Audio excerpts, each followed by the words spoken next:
going on, everybody? And yes, Frank, I am late, brother. Man, I've had pretty advantageous last 2 hours. Man, we had a huge storm blow through and blew all my tomato plants over, and some of them landed my pepper plants, knocking them down, breaking some of those. So I've lost the only green bell pepper plant that I had this year. The rest are all lunchbox peppers, which I think they're going to survive, but I was just going to leave the tomatoes laying down until the storm blew and it quit. But we do have another storm expected to hit about between 8 and 10. So I'm going to have to keep my eye open for that and watch the weather. And I might have to leave for a minute, go check on my plants again. I think I've got some metal fence posts that I may have to drive into the ground. I got them on my patio, lining the edge of the patio, and I may have to just drive those metal stakes in the ground on the edge. We were going to work on today and got a little bit of outside work done, got the backyard mowed and got a little clearing up work done. I got more to do. Got some poke plants that grew up quick. But yeah, I got another line of storms coming through, and our power went down for a little while. Thought Ann's computer was fried for a minute. We unplugged it and reset it, and that seemed to work, but we thought we'd lost it. She left it on during the power outage, and I thought sure we'd lost it, but we managed to get that. Now she's having trouble getting into it, bless her heart. Google's giving her hell, trying to log back on and resetting passwords and shit. I don't know what all happened. But yeah, I guess this is we got another line of storms coming in. Going to hit at about 8:30, 9 o'clock. The band I'll show y'all here. Here's what I'm looking at. I don't know if you can see that. Yeah, here we go. Let me put that in motion. So this is how it started, and I'm the dot right there. You can see, I guess this is reverse kind of. You see that red coming through. That's what's getting ready to come through. Now look at this line. That's what's headed straight for us, and it's a big, long line. It's just going to hammer us. So if it gets real bad, I may have to why is it reversed on here? Let me see. Let me see something. Put something up here. It's reversed, isn't it? Oh, damn, I thought I had my camera set right. I'm not going to fool with it right now. I'm afraid I'll fuck it up and we won't be able to do the podcast at all.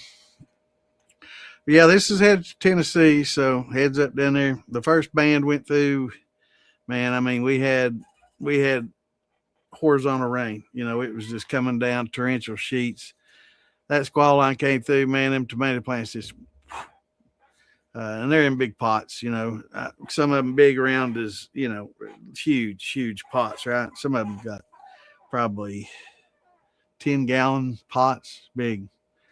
And it just blew those over like it's nothing. So hopefully, that line of storm coming in worried me. Right now we're in a lull, but in about an hour, about 9 o'clock, it's going to get nasty again. So hopefully we'll be able to get through this and not have any events, but we'll just have to play it by ear. In the meantime, gotta share some links. So bear with me. And after I get these links shared, got something else to talk about.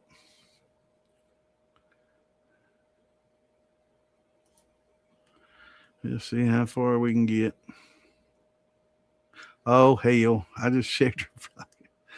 Man, bad day. I just shared last week's link to the militia page. So that blew a share. Hate it when I do stupid shit. Just now. Okay, let's delete that. That's going to take up one of my shares. I hate it when I do stupid shit. Let's try that again. I got too many things on my mind right now. That's the problem. But we'll get her shared. Militia page, that's the most important one.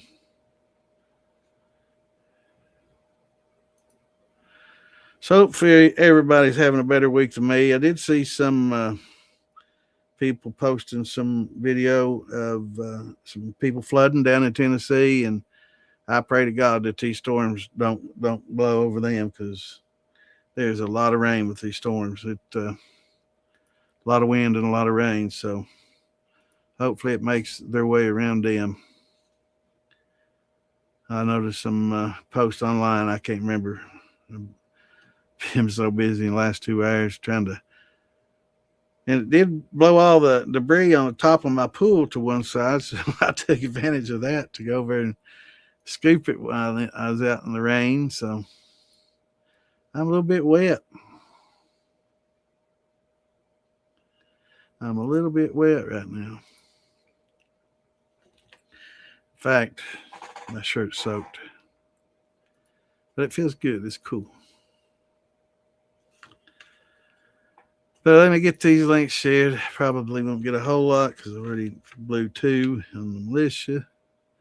Can't believe I did that, but life goes on.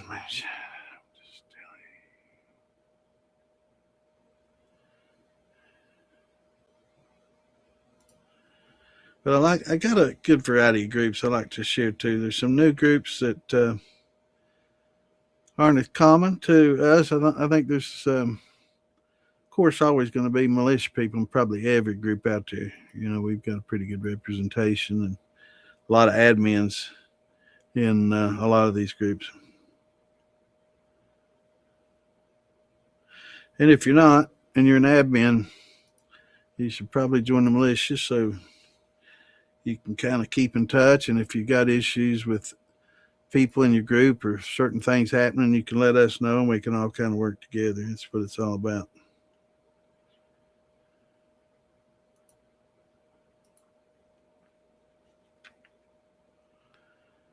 So let me get these out there.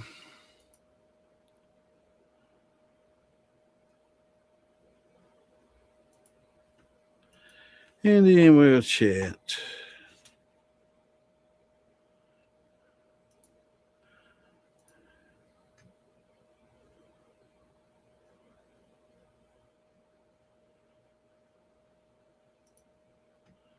A lot of good groups out there, though. I wish I could share to more. So if you have a group and you'd like for me to share to them, talk to the admins and have them get up with me, and I'll be happy to add them to the list. And if you're in a group that you like and you think would benefit from it, yeah, get with your admins and in those groups and tell them to get up with me. We'd be happy to add them.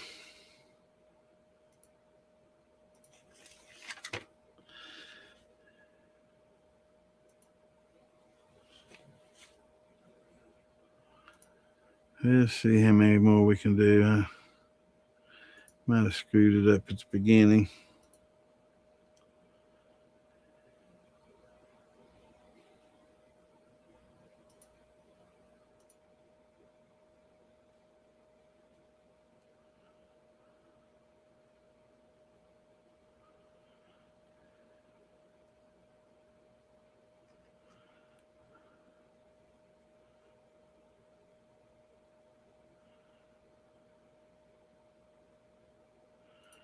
So I got a few more. I hate this dead air. Okay, that's where I had to stop. Damn it.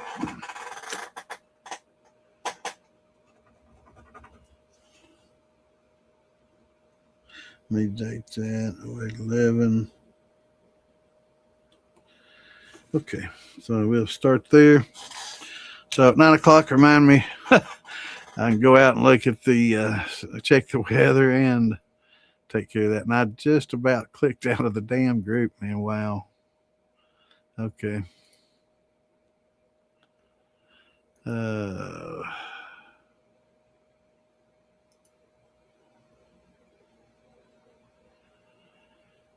Okay, good deal.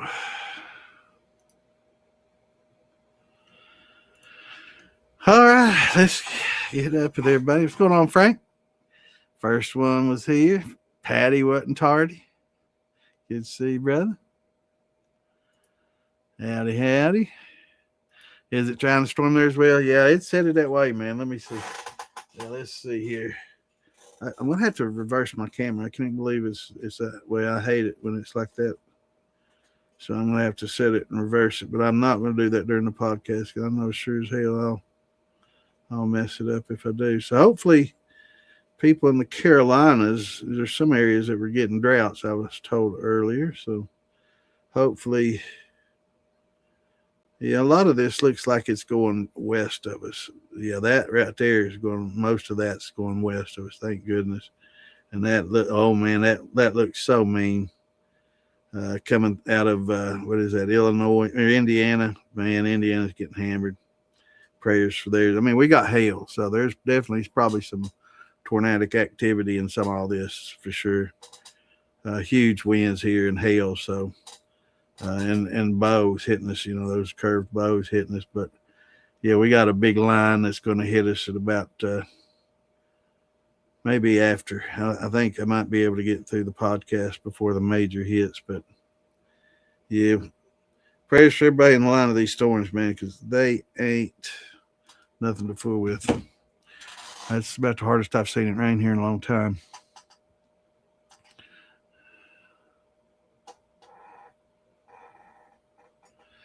What's going on, Mr. Cridlin? Good to see you, brother. No problem, bro. I hope you brought us some questions.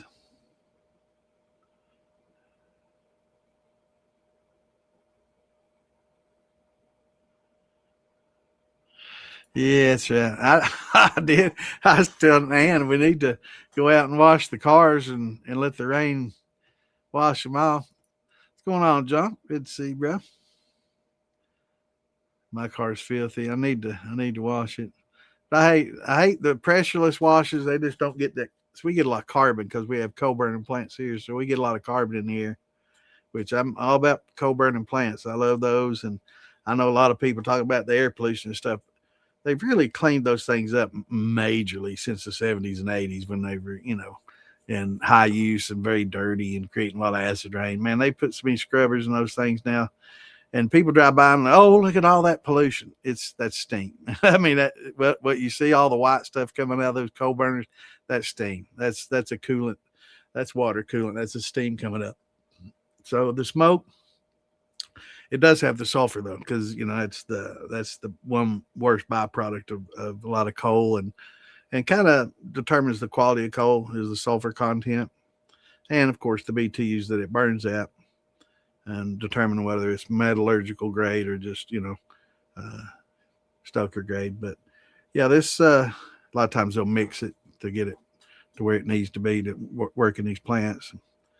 But yeah, it builds up a lot of carbon on stuff, and a lot of patios get kind of black, and you have to pressure wash them, and cars, of course, get it. Yeah, a little carbon to filter the runs. That works good too. Yeah, that helps take some of those fusel oils out. Especially good when you're running tails. And when you run tails and you're planning on rerunning them, of course, it's great to run it when you start hitting those tails. It's doubly important and good to use those carbon filters in, because it'll help remove a lot of those oils out of the tails, and it'll give it a little better flavor when you run it that second time or run it in your thumper or whatever. So yeah, it helps a lot. A lot of people don't like doing it during the hearts. I mean, I guess you don't want to use it at all during the fours because you don't want it to hold any of that acetone, right? And by the time you get to hearts, you don't want it filtering through something that's, holding maybe some acetone. But some people don't like it. It's mixed. A lot of people don't like filtered whiskey. They do cold filtering as well. So they'll put it in real low temperatures, and, they'll coagulate any kind of fats in it and skim those off, and call it cold filtering. So they'll do that as well. And a lot of people feel, and I'm one of them, that removes a lot of flavor when you take some of those oils out. And, maybe if it's a Bloody Butcher, heavy, oily and and really, earthy, might be okay to maybe run some then to kind of remove some of those so it doesn't overwhelm. Because a lot of people don't like the Bloody Butcher because of that. Some people love it because of it. It's kind of a hit or miss thing, opinion. There's no fact to that, but um, definitely helps on a real heavy oily corn like that. Definitely, and especially in the tails. So anytime you get in the tails, if you got a carbon filter, definitely helps. A lot of people. Most of the carbon filters are from coconut husks, which are fine. They're fine. That's fine filter media and material. Uh, Others, some people, I don't know. I hate to have to say this, but don't use charcoal briquettes that you use in your grill. Okay. So, there's always that one out there that doesn't know. Nobody told me that I couldn't use Kingsford, So just don't. But you can get it at the pet store and a lot of other places. Most of your charcoal these days are sourced from coconut husks, and those are fine. If you got some oak and you want, if you have your little campfire out back, just make sure that you don't have any, pine or cedar or anything like that you're going to get a lot of saps and bad flavors from. But if you have like a little fire pit and you want to burn some oak, or if after you use staves and you've used them up as many times as you can and you just want to, char them on out and, hammer them out and char them out real good. And yeah, you can use those. Those work real well and probably add a little bit of flavor too. Got us a question. All right, good deal. I'm going to barrel 5 or 6 gallons of Bloody Butcher. How far into tails would you go on high dollar mash? I wouldn't go far at all. I would stop on, I would start my cuts right at the verge of the heads and the hearts. Just a touch of the esters from the heads in there to esterify. And then right when I started getting into the tails, I wouldn't go far at all. I like to use this chart. It's a pretty good little chart. And it's kind of a pretty good, don't pay attention to the temperatures. I hate that. But I would start it at jar 7, right? And probably end at jar 15, 16, somewhere in there. Get you a little bit of esters from there, maybe in between 6 and 7. If you're going to barrel age it for 4 years or more, yeah, you could probably sneak in between 6 and 7 there and go into 15, 16. Just don't want to get too far, into, you definitely don't want to do 1 through 4, and 5. It's just too much. But 6, 7, getting a little bit of esters in there. I don't know if I'd go as far as 6, but 7, right at the verge of the heads to hearts. You can keep that. And then, all the way into 15, maybe 16-ish. But everything after that, save it. Don't age it, right? Save it. Run your charcoal through and take all the oils out that you can and just rerun it. The next time you have a run, your mash is ready, you dump all your clears into your pot and ready to run it, add those tails. Or put it in your thumper and it'll work through, and it'll add a lot of volume. You'll get a lot of volume, and it's good ethanol. It's easy. It's real easy to separate from those oils in your tails, and it doesn't leave a lot of those bad, odors that you smell, the wet dog, the wet cardboard, all that musty. It doesn't leave those behind. What's going on, Chris Pollen? Good to see you, brother. So it doesn't leave all that behind, or it leaves all that behind. It's not going to carry those over at all. But yeah, the heads I don't save, and some people try to do the heads and the tails and do what's called an all faints run. I don't fool with it. As far as proof wise, it really depends on the setup and what you're running. If you're running to the phlegmator, 100 may be too low, because if you're compressing a lot, 100 may be too far, right? You may need to do it at 110. If you got a lot of reflux going and you're compressing tails back into the distillate, you may be getting a lot of tails at 100, 110. Whereas if you're running in pot still mode, 80, 90 might be a better number, right? So it will depend on your setup, and that's why you really have to depend on the smell and the feel. You'll definitely feel the oils. When you feel something clean, you know how your fingers get squeaky clean and they rub, they don't slide together. They kind of catch. It's kind of like a squeaky clean. You'll get the same thing when you're feeling the hearts. It'll be squeaky clean. And then when you start hitting those oils, you'll feel it a little bit slicker in your fingers.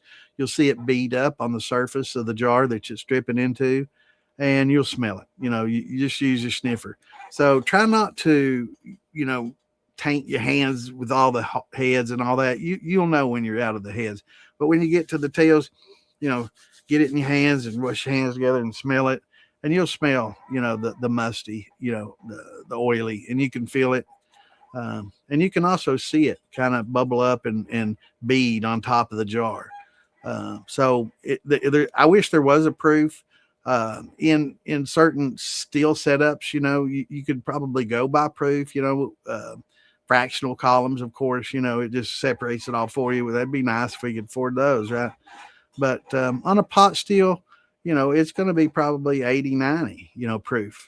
On, a column, if you're running a deflag, it could be 100, 110. You just, because what happens when you run a deflag, maybe you compress those tails back in, and I mean, it'll go, 140, 130, 130. It'll hold for a long time, and then it'll just drop off. I mean, it'll drop off from 130 to 80 in one jar, and you've compressed a lot of tails, which isn't a bad thing, but when it makes that drop, you need to be ready to pull, because that's not no bueno at all.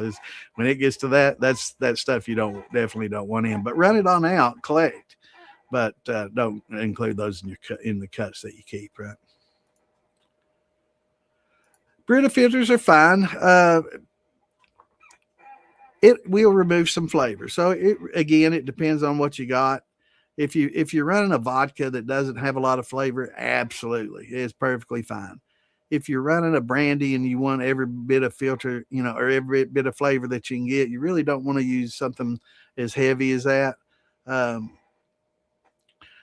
A lot of times, if you get particulates, right? If you get a lot of cloudy, sometimes you get saponification. So sometimes if you use high pH water to proof with, that and the acids, that high alkaline and the acids in there and the oils will saponify and create little floaties. And it's good to, and it's just fats, lipids. But sometimes it's good to have some sort of mechanical filtration. Coffee filters are great to use because they're primarily a mechanical filter. They're not a chemical filter like a Brita would be, or charcoal. That's more of a chemical filter, and it will remove flavors. Whereas just a coffee filter, or even a paper towel, a couple layers of paper towels that just soaks through and drips, more of a mechanical filter to remove stuff. So like when you age and you got a lot of wood, maybe some sawdust, and you got a lot of charcoal, from aging on some wood or some staves, because it does come off. Pour it through an old coffee filter. If you can find some on sale, it's good. I know they're expensive, so sometimes I'll just use a napkin or a paper towel or something like that. Works fine. So use more of a mechanical filter when you're trying to remove, just floaties and stuff like that. But Brita, if first you have to, what are you trying to filter off, right? When you run it through a Brita, what are you trying to remove? And that's what you got to think of. So if it's bad off flavors, then just run it again. Just do a strip and run. And if you got some off flavors, it just doesn't taste good or right, proof it down to about 60, 70 proof and run her again and clean it up. And that'll definitely help, unless you scorch. If you get a scorch on your grains or something like that, there's not going to be a lot you can do to help it. If you get some kind of odor from organic acids like a butyric, if it's still smelling like vomit, don't run it till it runs its course. If you run it while it smells like vomit, that's a butyric acid. Generally from a stressed yeast will cause that. Let it run its course. Sometimes it'll clear up, sometimes it won't. And if it doesn't, you can put it on a column and try to strip all that off you can. And then sometimes you just, it's just a lost cause, but you got to try, right? But running it over and over might work. But if you're on propane, you're probably not going to want to waste a lot of propane. That's one of the benefits of being on electric. you can run it 5 or 6 times. It's no big deal, right? Just a time thing. But because it doesn't cost that much. But if you're using propane, you got an expense, a pretty big overhead there. So that's right. It's a bunch of hillbillies and rednecks, baby. Welcome to Hillbilly Hell. What's going on, Andy? Asked a couple of weeks ago about doing stripping runs, and I got a question about that. Sure. Does it matter a whole lot with the temperature of the water in your condenser in as much on a stripping run? No, it's not as critical. You don't have to be perfectly in between that 60 and 75 range where we like to keep it. Would be great if you could. Less critical if it's a stripping run for sure. But we don't want it to get hot to where it's inefficient and you got steam coming out because you're losing alcohol. So you definitely want to make it cool enough to where you don't have any steam coming out, and you can hold. You want to make it cool enough to where that doesn't happen. So you can hold a little piece of a mirror above your spout where it's coming out and see if you got a lot of vapor coming out there that you can't see because it is invisible, and you don't want to put your fingers down there and feel it because if it's coming out, it'll burn the shit out of you. Learn that hard way. But yeah, put your little mirror or something, cosmetic mirror over there, and if it fogs up, then you might want to lower your temperature some more because you've got some.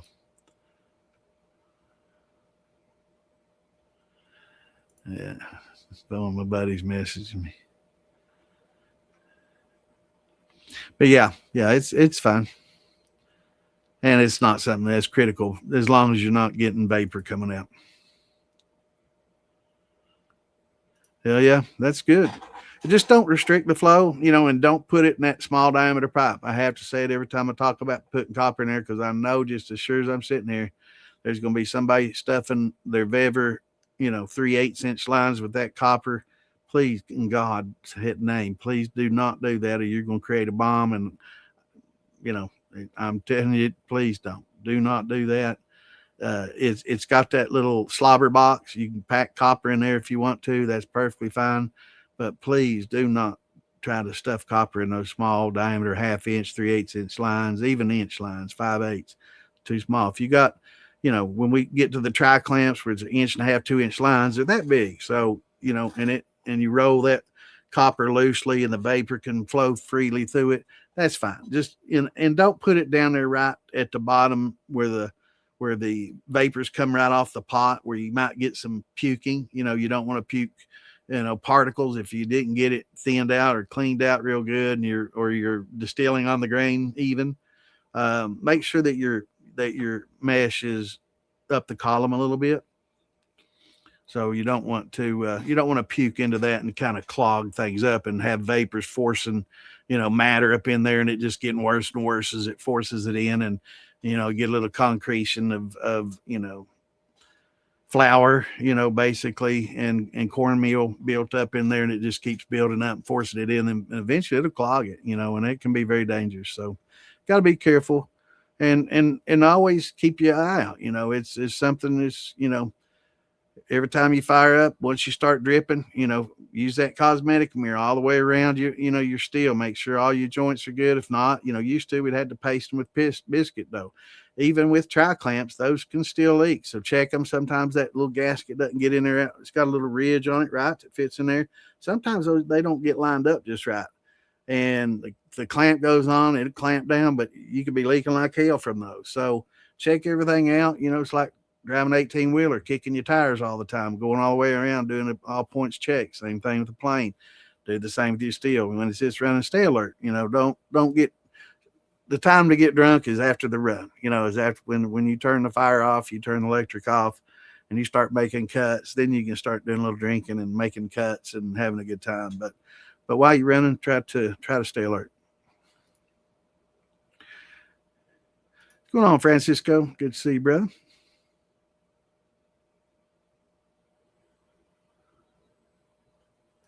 No problem, brother. There is a blue yeast that you want to use, bar none. Don't even bother with the other. There's a blue yeast. It's available at most of your breweries. It's Amazon, most of your. I'm not sure if Phil and those guys carry yeast in a lot of products like that or not. probably wouldn't hurt to ask. But yeah, there's a blue yeast, and I'll find the name of it. That's give me one memento so I can open up my Amazon. There we go.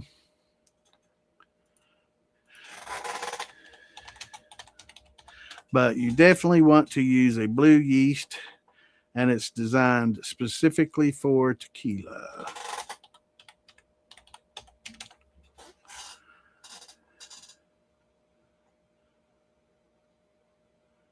And let me find it here. Well, I say that, and I'm on here, and holy moly.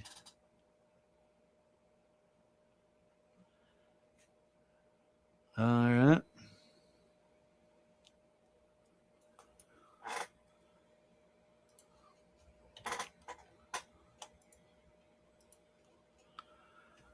Let's see.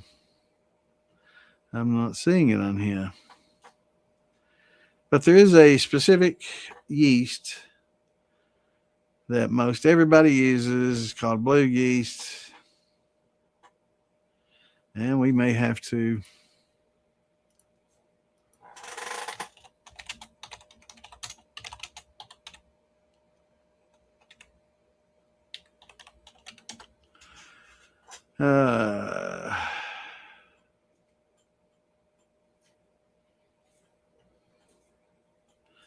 all right.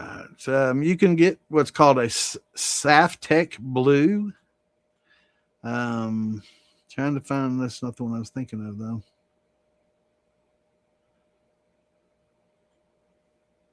Maybe it is. So you may have to do the Google search for it. But it's a blue yeast.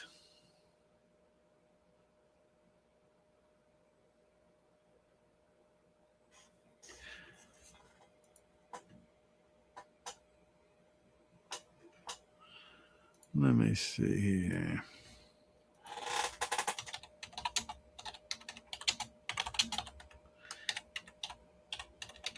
I wish Jeff was on here. I could ask him what he uses because he makes some of the best stuff there is.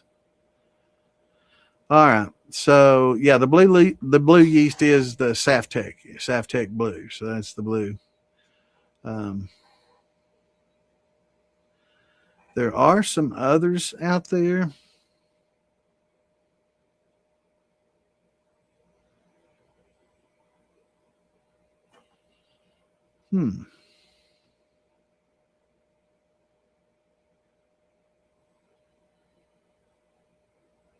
Yeah, it's the Saftec. SAF, capital TEQ Blue. And that's the blue yeast that that most everybody's going to use. I thought there was more varieties of that though. Here we go. Let me see what this. I thought there was more.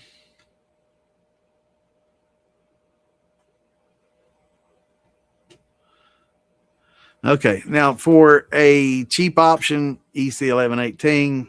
Yeah. The best tequila yeast here is the Distiller Max TQ and the Safe Tech Blue. So those are probably the two best you're going to get. Distiller Max TQ or the Safe Tech Blue. Safe Tech Blue is probably the most common. But there's also one I saw, another Lalvin, and it's a K1V111. That's also fairly commonly used. I can't remember. I think it's K1V111.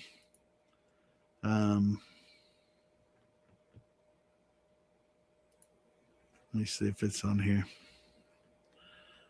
Let's see. And I'm going to see if they carry those others on Amazon. I'm pretty sure.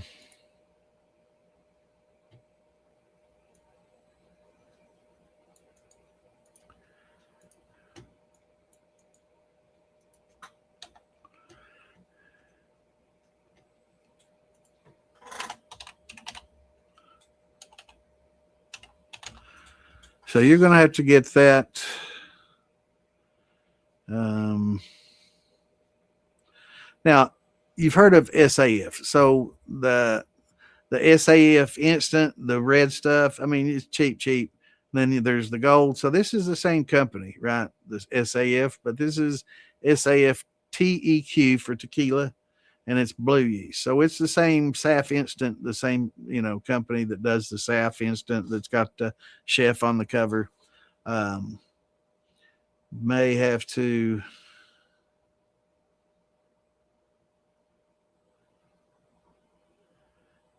go through a distiller, but I want to do this other one because I haven't heard of this other one. There's SAF cider AB1.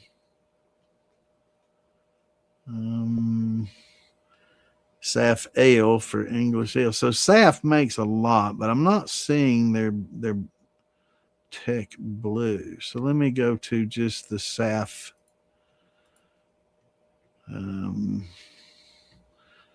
SAF, and then search from within them.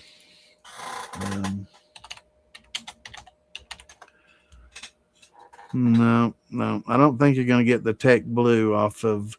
You may have to go through a brewer. Now, because of its costs, it's not going to be real expensive. SAF is generally cheap stuff. It's not expensive at all.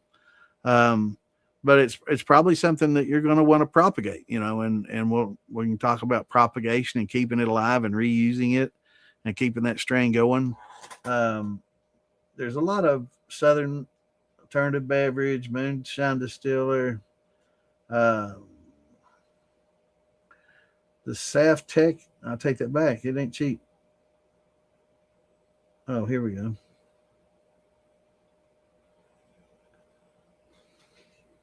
So going to have to search. I do want to see this other one though that I've not heard of. This Distillamax TQ. Let's see if they got that on the Amazon. I like shopping on Amazon, man. You get shit in 2 days. And no, of course they don't have it either.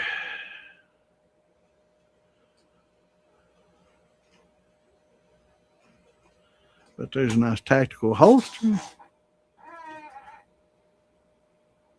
Safari. Okay, that's nice. All right, let me Google for that and see who carries that. So probably one of those two is going to definitely be the best. Most seeing Lollymon. So that's a pretty large. That the Distillamax comes from Lollymon. So you're definitely going to be able to get that fairly readily. I'm surprised that that's not on Amazon since it's a Lollymon. But that and the, let's see, eShop. Let me see how much that is for a 500 gram brick. I know the other one is pretty expensive. Let's see. Let's see. This is 500 gram for $35. There's where you want to go. Distillamax TQ. Yeah, the blue, the Safe Tech Blue was considerably more. So just go straight to Lollymon Distilling, and you're gonna have to pay shipping and tax on it. It's not going to be much. It's 500 gram brick, but it's $35. That's cheap. pH range got a good 3.5 to 5.2. Temperature range 20 to 33 centigrade. So it's Celsius. So it's got a centigrade same. Got a good range. And fruitophilic, which means it's going to give you a lot of fruity esters. So it's that's what I'd recommend. Distillamax TQ. I'm glad we did this. So I'll definitely, and that was their number one recommendation from pretty prestigious group that recommended that. So we're definitely can make note of that. I'm gonna leave that page open. I might have to order some of that shit. I'm glad we had that discussion because the blue is expensive. And if you buy it, you're going to have to propagate it. Let me see what this Safe Tech Blue is. Oh, okay. It's not too bad. That's Safe Tech Silver, though, not the blue. But it's for tequila. It's 500 grams, and it's $44 at Southern Homebrew. So yeah, it's a little bit more, but not too bad. I'm pretty sure I saw one that says like $149 or some shit. Here, 500 grams, 92. That's Ontario. Never mind. Um, yeah, there's going to be somebody that's going to have that blue, hopefully for a little less than that. But um, the Safe Tech Silver, 44 bucks may not be as good because the blue is what I've always heard. And at Moonshine Distiller, it's $9.49 for 25 grams, so it's not going to be too crazy. But for here, it's Southern Homebrew, Safe Tech Blue, 500 grams, $97. So I think Distillamax is going to be the next go-to for sure. But good question. I'm glad we went through that. What's going on, Brian? How's it going, brother? What's up, Spencer? Good to see you, bro. What's going on, Rodney? Good to see you, brother. And there's Scott. Looks like the usual suspects. Good to see you, man. On a beer keg, you need the one-sided silicone gasket. Absolutely, yeah. So on a beer keg, on most of your gaskets, you'll have a little ridge, right in the middle, all the way around it. So when you're going, spool to spool or spool to elbow or T or whatever you're running, there's a little ridge, right? If you're using a keg, do not try to use a regular tri-clamp gasket, or else it's going to go. It's going to be hard to get on there first place. And if you get a silicone one and you do manage to get it on there, it's going to leak like crazy. It's going to be dangerous. Fieldbilly sells the flat ones. It's got a ridge on one side and it's flat on the other. So the flat side sits against the keg. The ridge goes against your column coming up. Let me show you a little picture of it so you know what I'm talking about. Abs, I'm glad you mentioned that. So yeah. So let me show you here. So yeah. So when you got a keg, right there where that sight glass is, the spool on that is going to have a ridge in it. But on the keg, it's smooth, right? It's perfectly flat and smooth. Always put that flat side against the keg. Now, if you've got a silicone one, you could probably take, if you want to take the time, you could probably take a razor and shave that little ridge off, but do it very carefully. Probably best just to buy one because you're probably going to screw 2 or 3 up, but before you get one that's just right. But yeah, you don't want it to leak. So that's the first place you're going to want to check for leaks when you're in the keg still too, because that's the first place that'll fail because it doesn't have that ridge. But if you get it on there just right, it should be, good to go. Sometimes you might have to take a little screwdriver and help tighten up that tri-clamp a little extra tighter than most of the others that are hand tightened, just to make sure that you get her good and solid. But again, take that little cosmetic mirror, go around it, make sure that you don't get any fogging up. If you do, you've got a little bit of a leak there that you need to tend to before you continue, because you're not only going to run the risk of explosion if you're in an enclosed area, or flame outs if some of the fires or something get up to it if you're running open flame, but or you're losing alcohol. That's probably that should be the least of your worries. I know some of you might be the most important thing, but yeah, you're going to lose alcohol and it's going to be dangerous. So be careful. And that's the main thing. Always try to stay sober and be as careful as you can. Because it's no joke. You're dealing with it's not like gasoline, but when it gets hot, it's pretty volatile. It can explode like gas. It can literally blow. As some of the people on here that's had fires and flame outs and steels that weren't sealed right and had some fires to put out. So, and always keep a fire extinguisher. If you're inside or inside your garage, or you got a nice shed, a nice steel house or steel shed that you use, keep you a good extinguisher in there and make sure it's rated for alcohol and gas type fires. Definitely. going on, Cecil? Have an all grain with lacto. Going to run it. My question is, on my grain bed in mash barrel, can I use the back set, add sugar and ferment again, or will the lacto cause issues with the fermentation thing? You can, but if you want to, you could get a pot of boiling water and just pour that back set in there, and or with if it's just back set from your still, right? No, we're not talking about yeast bed or anything. Just the back set from your still, it's going to be fine. You can use that back set fine. But the yeast bed that you got in there, heat that back set up to boiling hot and pour it into that yeast bed and stir it up real good, and it'll kill all that lacto off. And that you don't want that lacto from the very beginning. If it picks up at the end, it's good. It's fine. It'll give you those good creamy notes, but you don't want it from the very get-go, because it not only eats your sugar, it'll eat your alcohol up, and it'll ruin production. It'll eat all your sugars. It'll compete with the yeast. And if it starts out at the beginning, it can outdo the yeast, and you won't, it just won't be good, especially in your, anytime you get it in there. Yeah. Put that back hot set back in there real hot. Go ahead and dissolve your sugar. If you know how much sugar you're going to need, just go ahead and dissolve it on that hot back set, when it's, 180, 190 degrees, just under boiling. Get it boiling. Just don't, squirt your sugar, and just pour it in there and stir it up good and hot. And now you're going to have to use yeast again. You're not going to have any surviving yeast to depend on. So you're going to have to add some fresh yeast to it.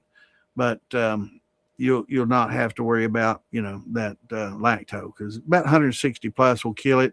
But if you go in there good hot like that, it'll kill most everything off, and you can start fresh. Make sure you clean all your stuff up after you use it though, and use that Star Sand and disinfect everything.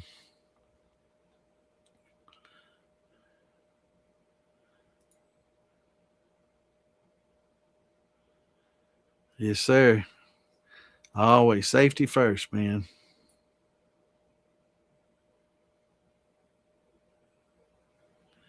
Awesome. It's good stuff. Where did you get yours from? I thought I could have sworn that was on Amazon. I guess you get it from a distiller, or from, a little brew store. I could have sworn that was on Amazon though. But that's that and the Distillimax. I'm definitely going to try the Distillimax though. It seems to be a little bit cheaper. I remember the blue being expensive. I don't remember where I got it though. I could have sworn I got it off of Amazon. Right, right.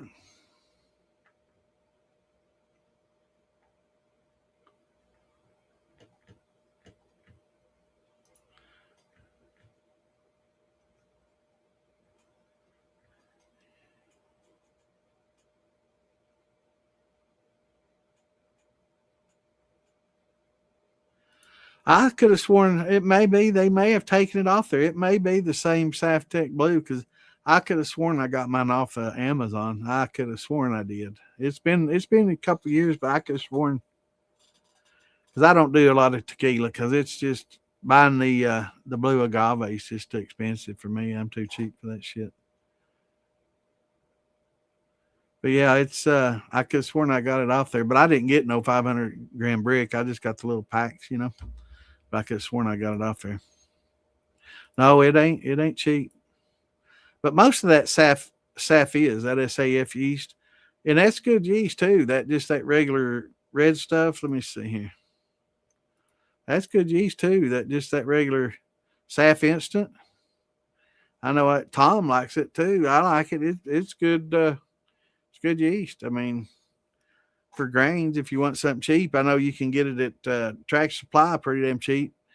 I don't know if they still carry it or not. When I was getting some corn, some cracked corn, and some corn, um, I seen it. They had it there, but I don't know if that's something they normally carry all the time, or. But that's SAF instant. If you see the package, you'll know what I'm talking about.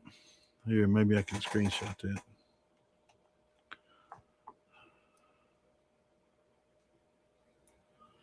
Yeah. This stuff right here is what I'm talking about. When you see this, you'll know it in a heartbeat.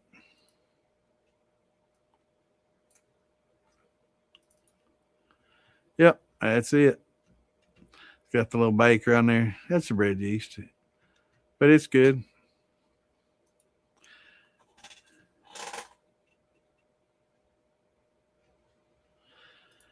Cucumber mint infused corn whiskey. That sounds interesting. You know, I about turned against cucumbers. We got some 2 different times. Ann likes putting it in there. We make a little macaroni salad and pasta salad with the Italian dressing on. She likes putting the cucumbers in it. The last cucumber we got, man, I swear it tasted like pure chemicals. It tasted like it was soaked in bug chemicals. You're right. The stuff you spray on your plants. It was. I mean, we washed it, and they say cut the ends off. Um, Irish. We use Streamyard, but that cucumber tasted very chemically, man. It was like I spit it out. I was like, holy no. I mean, it was bad. And then she got another one about a month later, and it didn't taste right either. So I ain't eating no more cucumbers. I might eat a pickle in a jar, but as far as just buying a cucumber from the store, them days are done. She made some more salad tonight. So, oh, this one's good. This cucumber's fine. I'm like, nope, get it out of there. I ain't never eating another. I mean, they don't add no flavor anyway, just a texture. I don't get much flavor from them. I like pickles. I'll eat a pickle, but nope. That doesn't. I mean, if you'd have tasted that, I mean, I've done gardening, and I know what the garden bug spray and the weed sprays and all that. It's like, man, I don't know. It's like they soaked that cucumber in that shit, man. It was horrible. It was chemical. You knew you was tasting chemicals, man. And we washed it good, and it was peeled, so it wasn't like in the peel. She done peeled it and everything. She done scraped the peel off and everything, so it didn't even have the skin on it. So yeah, it was bad. Yeah, I mean, if you want to save some of that lacto, you can skim it, right? You can skim that and put it in a jar and put it in the fridge and save it. And when you're towards the end of a next fermentation, you can add it. If you want to start fresh, you can get some really good quality Greek yogurt and look inside, make sure it's got the lactobacillus, in there. And you can just introduce that into it, stir it in good, and it'll give you a lacto. But yeah, you can skim that, save it, and reintroduce that. It's just a bacteria, lactobacillus. If you save it in a jar and reintroduce it, just skim it off the top. You want to skim it anyway before you start siphoning to run. So just skim that, whatever's floating on the top, that white. Skim that and save it and put it in a jar and give it some of your, mash to eat on, right? So it needs that kind of survive. Yeah, Yeah, that's what I was seeing from those 80-90 bucks for a 500 gram brick. But I was just getting the little small ones. Yeah, yeah.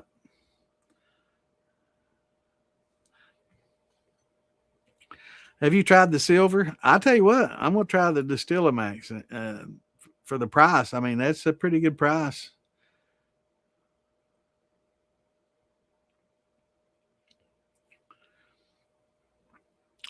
Been selectively selected especially for its ability to ferment glucose and fructose. So it's good for brandies in high stress conditions. So it might be good.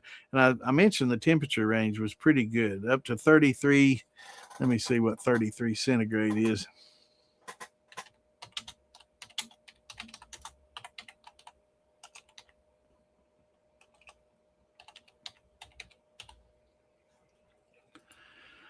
That's 91.4. So it's got a pretty decent range. I do know that the tequila yeast, the Saf Blue, probably can go even higher than that because I know that it likes warmer. It prefers actually warmer because that's when a lot of people say it's best time. Summertime is a good time to do your tequila distillates because it can that yeast can take a lot higher heat and it actually prefers it.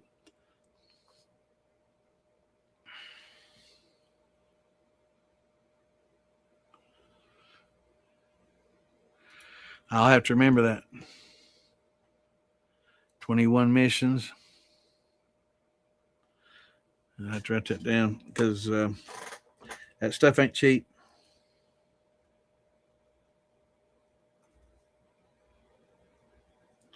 But I got my buddy Jeff, and he probably makes the best tequila I've ever drank. I mentioned it before, and he's supposed to be sending me some as of several months ago.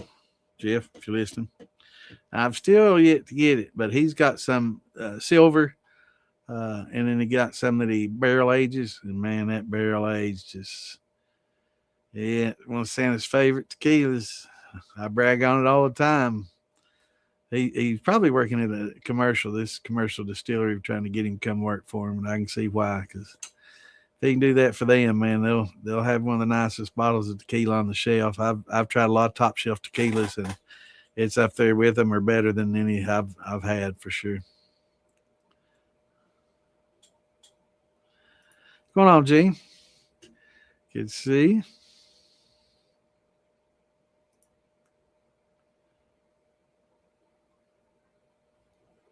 Right. Yeah, I was looking at them.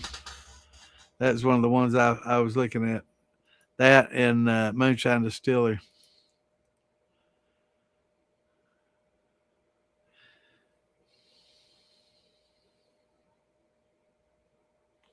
But yeah, that's some pricey stuff. You definitely want to learn to propagate your yeast when you're paying that high price. So learn to keep it alive, learn to jar it up. And we'll talk about that in a minute. I do talk about that every once in a while, and that's we'll talk about that again here in just a second. And it's a good point when we were talking about the yeast in that bed. You're definitely not going to be able to save any of that if it's got the lacto in your yeast bed. There's just no way to save it. Not saying that you can't use the dead yeast as a nutrient. That's perfectly fine. Just pour that hot back set with the sugar, like I said, in there and just dump it on it, stir it up. Make sure it's good and hot, 190, 200 degrees. Pour it in there hot as hell, and it'll kill all the yeast that's live. It'll kill pretty much everything in there off, which is a good thing. And then you're going to have to repitch yeast once the temperature comes down. But you can go ahead and dissolve your sugar into that and then add some water to help cool it off after you stir it up and let it sit for a while hot. You want to give it some time to kill everything off. And then you can add the water that you'd normally add and then get the temperature down, and then you can pitch your yeast and any nutrient. Well, you got all that dead yeast in there. You're not going to need a nutrient for sure. But, yeah, that'll definitely work. All right, we got to read the joke of the day. Think my wife is trying to murder me. She got invited to a kid's birthday party. Asked, is it going to have alcohol there for the adults? She said no. She's trying to no alcohol. No.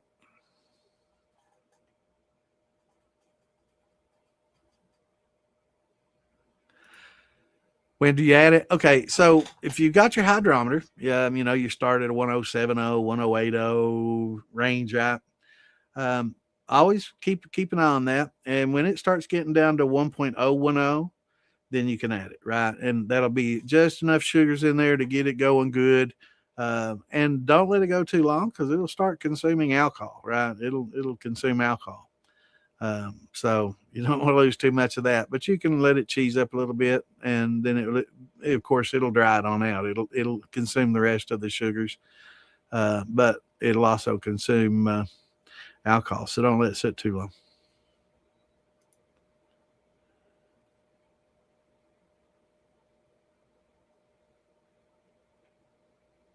Yeah, we use StreamYard, and I think Damon uses EV Mux or something like that. So that may be good to look into as well.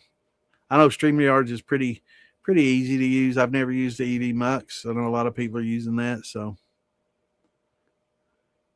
oh yeah, Pickle Shine is some good stuff, but I ain't full of no more damn cucumbers. I can tell you that shit. Cucumber mint might be pretty good. I'm not gonna knock it, but I ain't gonna be using none of those cucumbers like I was talking about, man. There ain't no doubt that had pesticides in it, man. Come on, Mr. Shroden. Good to see you, brother. Pumpkins. No, Phil's the pumpkin man. He's got some good videos. go check out philbillymoonshine.com on YouTube. And he's done some recently. So he every year they got a lot of pumpkin patches up there around him, and he pays too much for them, so he's helping these pumpkin farmers out because basically they just put them in a mulch pile, and turn them under whatever, and use them as fertilizer because they just can't sell them all right. So Phil's going in there and paying them too much. He's got giving them a couple dollars each. Man, they'll give you 50 cents a pop, man. They'll sell them some bitch because they can't do anything else with them. But anyway, he's buying them all and he's bringing them in by the truckloads, and they sit and clean up on those things all day long and make some pumpkin shine. I don't think I've tried it yet that I can recall, but yeah, he's got some videos on it. It's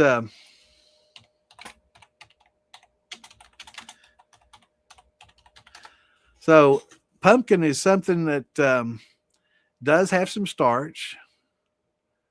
So you might, they're mostly water though.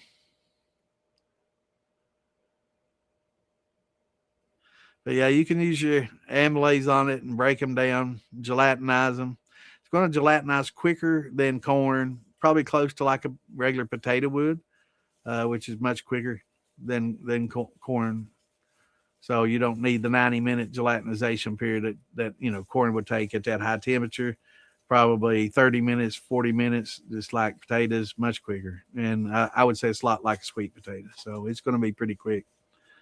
Yeah, you use your alpha and glucoamylase on it just like you would anything else.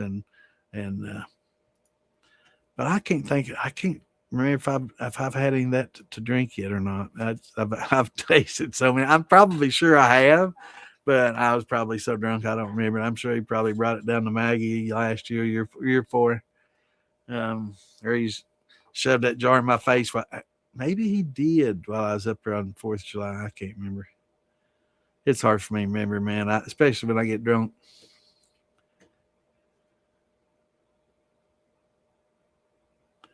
That's awesome. Yeah, I don't use any pesticides on my shit either, man. I don't use those powders and all that stuff. My grandpa did, he did a little bit of the powder stuff for some of his vegetables and stuff, and the bugs got bad. But me, I don't spray. I don't do nothing. It's 100% organic. I don't like none of that shit. Yeah, when you get those big buckets, man, they're heavy, and the shipping's killer. And well, the Gavi ain't cheap to begin with, but the shipping, yeah. But they have some webstaurants. If you've got a webstaurant or a restaurant depot, one will allow you to buy locally if you have one in your town. Will allow you to just come in and buy it without having the shipping, and the other one won't. I'm thinking Webstaurant does it and Restaurant Depot does, or maybe it's the other way around, but I think in Webstaurant does it and Restaurant Depot does. We've got one in Louisville, so I might have to go over and check them out and see what they got. I'm pretty sure they got some in Ohio too. I know Phil and West got a pretty good line on that was the molasses, but I'm not sure about the agave. I know my buddy Prohibition gets pretty good deals, but he's in Texas. Of course, you can get pretty good deals there. But yeah, I definitely need to find a good cheap source because it's prohibitively expensive for me. Do you like to use all malted grains with your cracked corn for bourbon or whiskey mash?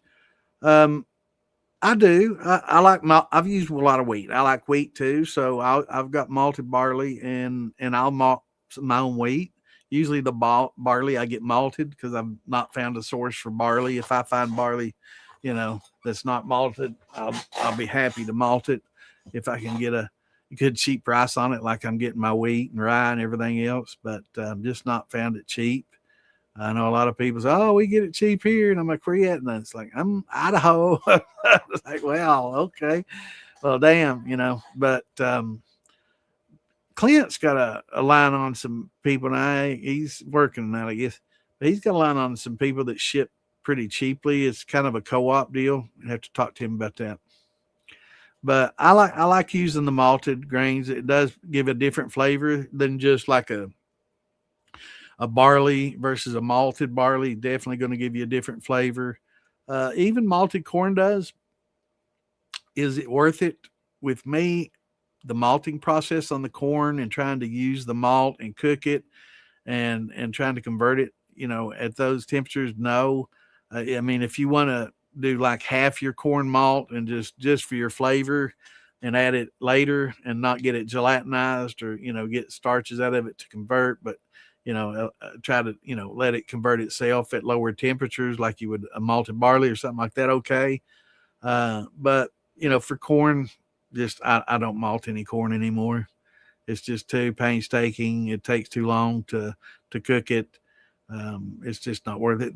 I like using the enzymes, but I like the malted wheat. I like the flavor the malted wheat gives better than just the plain wheat. Um, and the same probably with barley for sure. But I just buy my barley, my barley already malted, and my wheat just is a wheat berries, and I malt those myself. But I do like the flavor of the malt, for sure. And the wheat, when you malt it, it's got a higher diastatic than barley, so it does a lot of converting. But I'll still use a little of the high temp or the powder. I'm trying to get rid of all this powder that I've got on hand, and I throw it in anyway just to make me feel better. I hate throwing anything away like that, so I'll throw it. I used to use the powder a lot before this high temp alpha came out, and it's probably getting a little bit old anyway, so I probably should just pitch the half bag that I have now. But yeah, I like using the malted barley for sure, and using malted grains, and like the flavor of the malt. Some people don't, so it's just an opinion thing. Some people prefer using, unmalted grains and don't like that malt flavor and just like that heavy corn flavor. Others like the malt flavor. Some people use the malt extracts and other things. It's just basically boils down to try both ways and see which you prefer and which tastes best to you.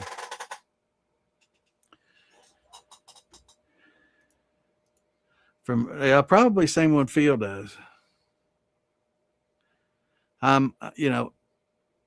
Get up with me later and let me know. I'll probably talk to Phil. Phil knows too. It's probably the same people y'all deal with. Uh, but yeah, I may have to get some next time I'm up here for sure. Sweet onion shine. That's a new one.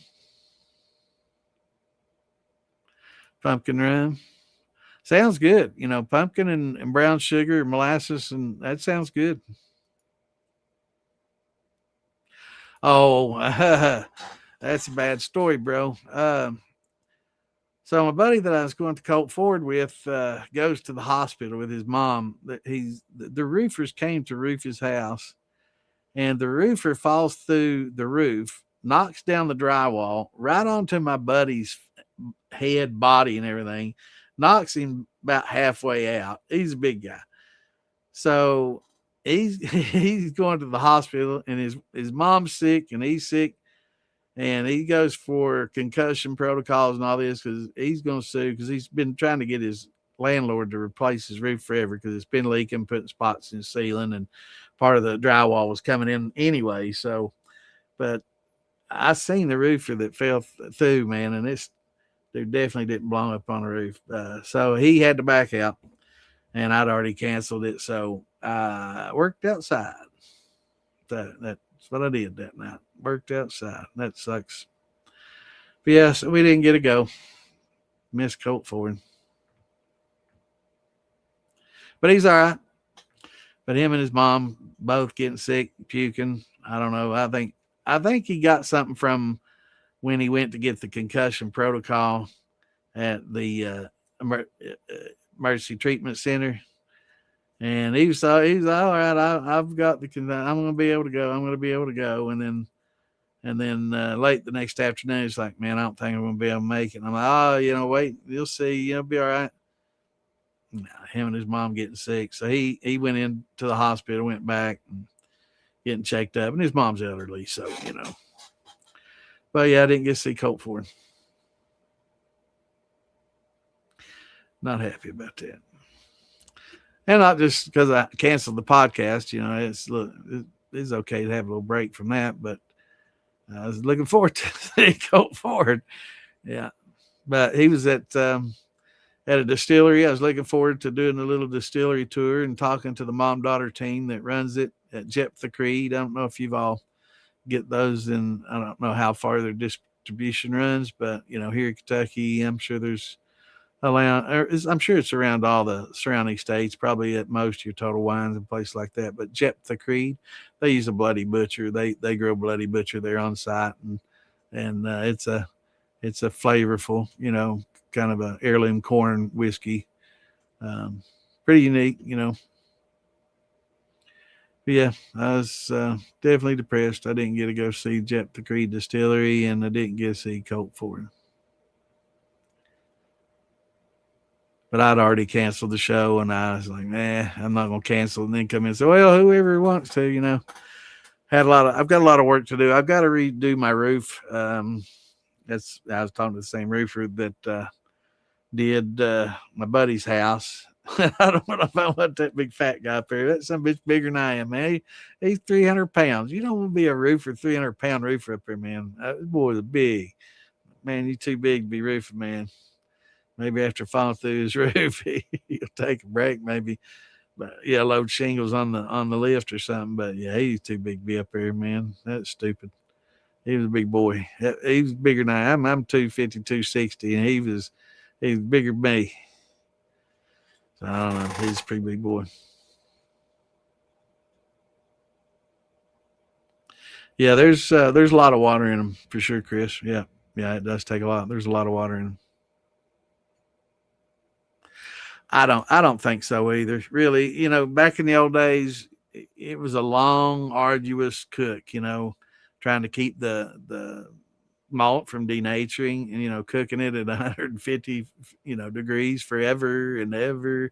It's just not worth it. And then some people would just try to do gelatinize half the corn, that's not malted, and then once it got down to 150, add the malted corn in, but you're not getting the gelatinization out of that, so you're getting some of the alpha out of it, but you're really not utilizing the starches from it very much. You're not breaking them up, and it's just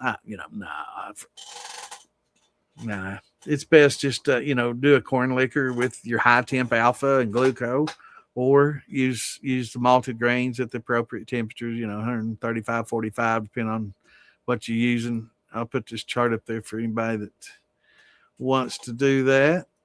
I'll put it up here every time, and I can't show it enough. So if you don't have it, you can capture it to your phones. A lot of these charts you can get in the group. So if you're in the DIY Shine and Steel building, you're gonna get all these in the file section, or if you're in the militia, you're gonna get them in the file section. But if not, you can kind of take a screenshot or ask me to send you a copy, and I can. But this tells you the range that you should add all these grains, right? And this saccharification range in the green, and that's about at 150, right? You'll see the 150s right in the middle of that green range. So 155, I think on here almost 156 and change is where your alpha denatures. That's why that green line stops there. So most of your natural alpha amylase, not the high temp stuff, but most of your powder and endogenic alpha amylase that's in the actual grain itself will definitely denature at that temperature. So about 150, 52, 3 is a good temperature to add those malts. Barley malt, you can see booms right there at 155 or so, and at the bottom side 147. So as long as you can keep it in that range, it's going to be very active and be very effective. Once you get to the left of the barbell, it loses its efficacy. It's not active and functioning properly anymore. You may get a little bit of residual work out of it, but You need to try to keep it inside the two barbells, right? So the higher end is the high, you definitely don't want to exceed that. You'll denature. And on the other side, on the left, you don't want to go lower than that, or it's inactive, right? Some of them have huge swings, like your wheat's got a pretty good. Now that's just regular wheat. That's not a malted wheat. So anything malted, you'll definitely want to do at about 150, 53. You don't want to go too much over that. Um, but if it's not, this shows you basically what temp you can add things. And two, with wheat, if it's not malted, adding it at too high temperature can also cause it to get really gummy.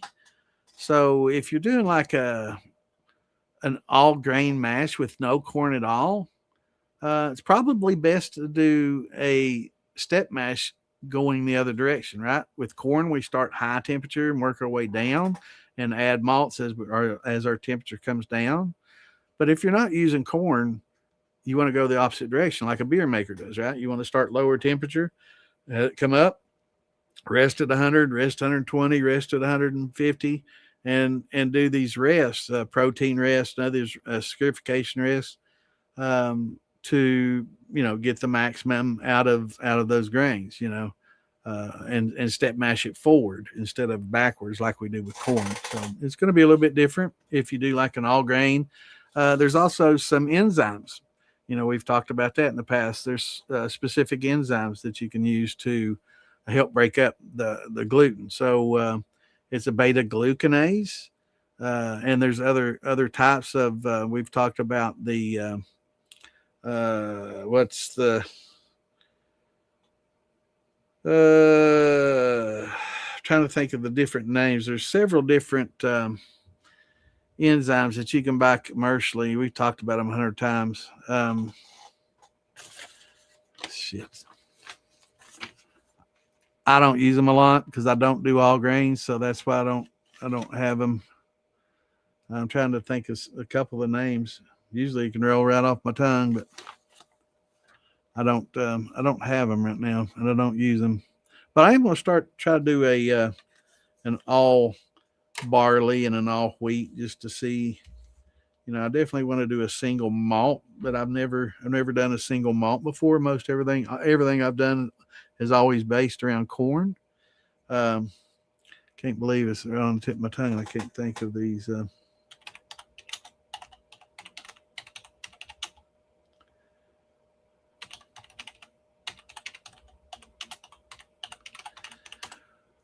Uh,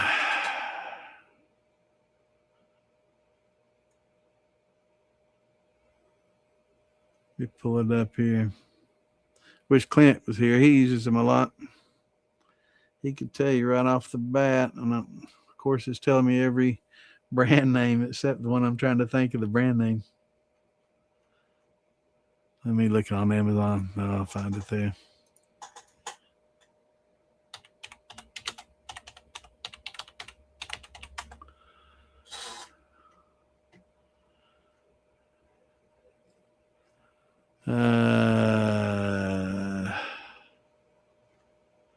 No.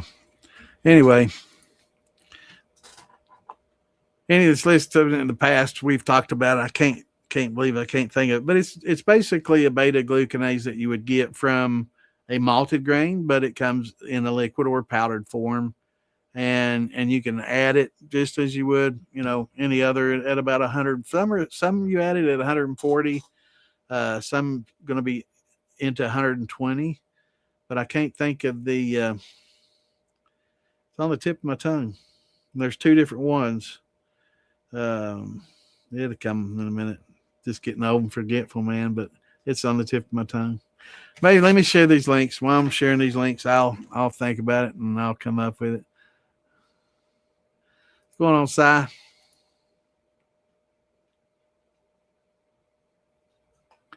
going on, Doug? Good to see you. What's going on, Mark? I ain't seen you a bit, brother. All right, let me get these other links shared, and then I'll sit here and stew and think about it, and it'll come to me while I'm sharing these, I'm sure. All right, where'd I stop? Just plain grain. Here we go. Yeah, I'm getting home forgetful, man. It's just things. It's like a couple few months ago, man. It took me forever to come up a funnel. I can't remember a funnel, man. A freaking funnel, right? I couldn't come up with a damn word. I'm getting old, man. I'm afraid I'm getting dementia or something like my old man did. I don't. That scares the shit out of me. I think I'm just getting old and forgetful. I don't remember it because it's not something that I have in my box in there. So you know, if it's something I looked at all the time, I definitely would remember it a lot easier. But it's but I will remember it in a minute to put my mind to it. Let me get the rest of these done. Still, there we go. So my eyesight's getting as bad as my hearing and memory. I can't hear shit, can't see shit, can't remember shit. Getting bad, boys.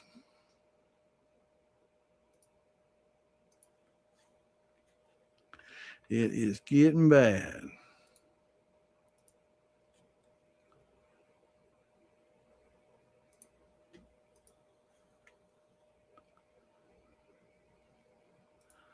A few more.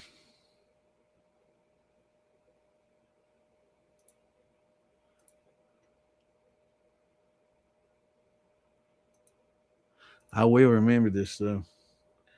I will put my mind to it and get it. Did I share it to Morgan? If not, I'll share it again. I don't know if I did or not. Mark, if I share it to your group twice, I'm sorry. Visco Seb. Seb Emil and Visco Seb. This just comes to me. I couldn't remember that.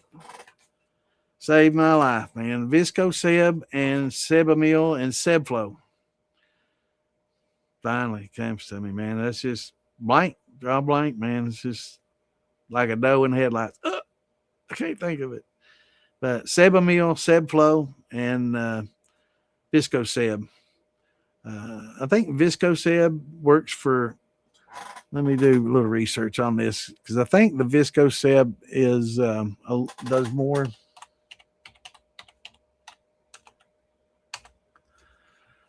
Visco Seb Ale is liquid enzyme breakdown beta glucans from barley malt. Yeah, so the Visco Seb is the one that you want just for the barley, and the Seb Flow.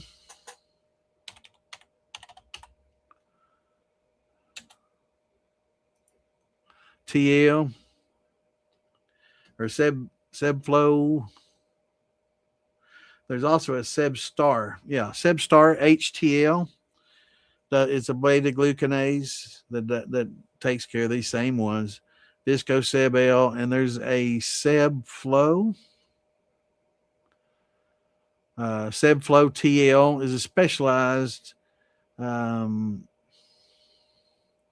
it works on all of them. Work on the glucans. I think the Seb Flow does a lot more than just that particular glucan. So the Visco Seb, the Seb Flow TL, and the Seb Star HTL, all three of those from the same company, which is Enzyme Innovations.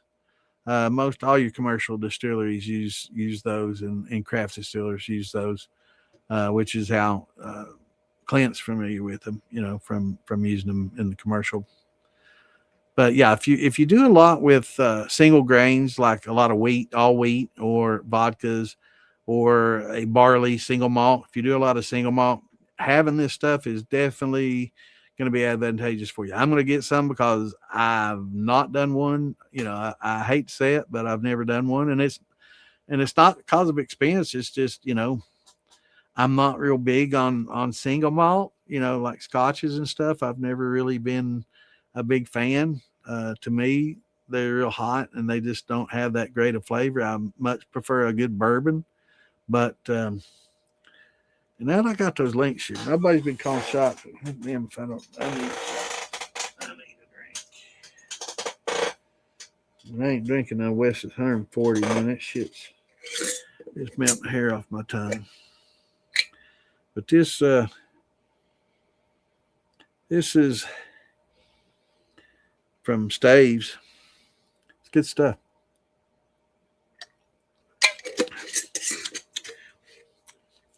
I like what those Staves did to it. Pretty quickly, too.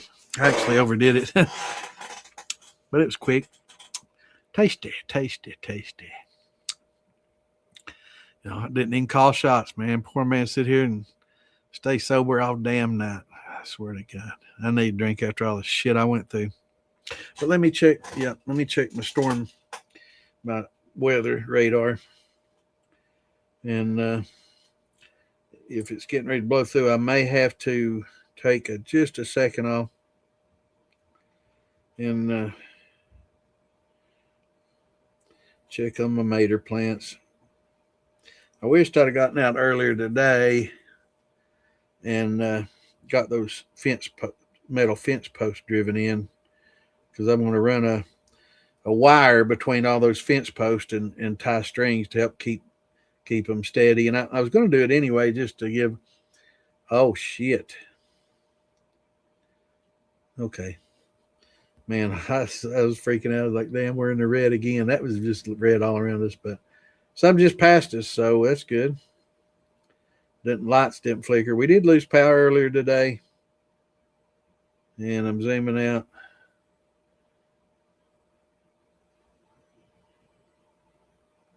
And that line of storm that I was talking about earlier, it's going to go a little bit west of us now. It's shifted over, thank God. I mean, I'm sorry for the people west of us, but I'm glad it's not me. But Western Kentucky's getting hammered right now, and so is Western Tennessee and Central. But yeah, that was look at this storm coming out, man. You can see it. Look at this storm. Let me hit the motion button. Look at this storm coming. I'm that black dot. Bam. That was earlier when the tomatoes got blown over. And here's the line of storms coming, you know. It's not very good focused, is it?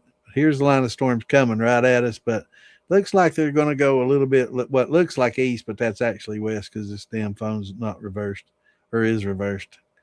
But that was coming right at us, so thank God that's going to miss us. My tomatoes.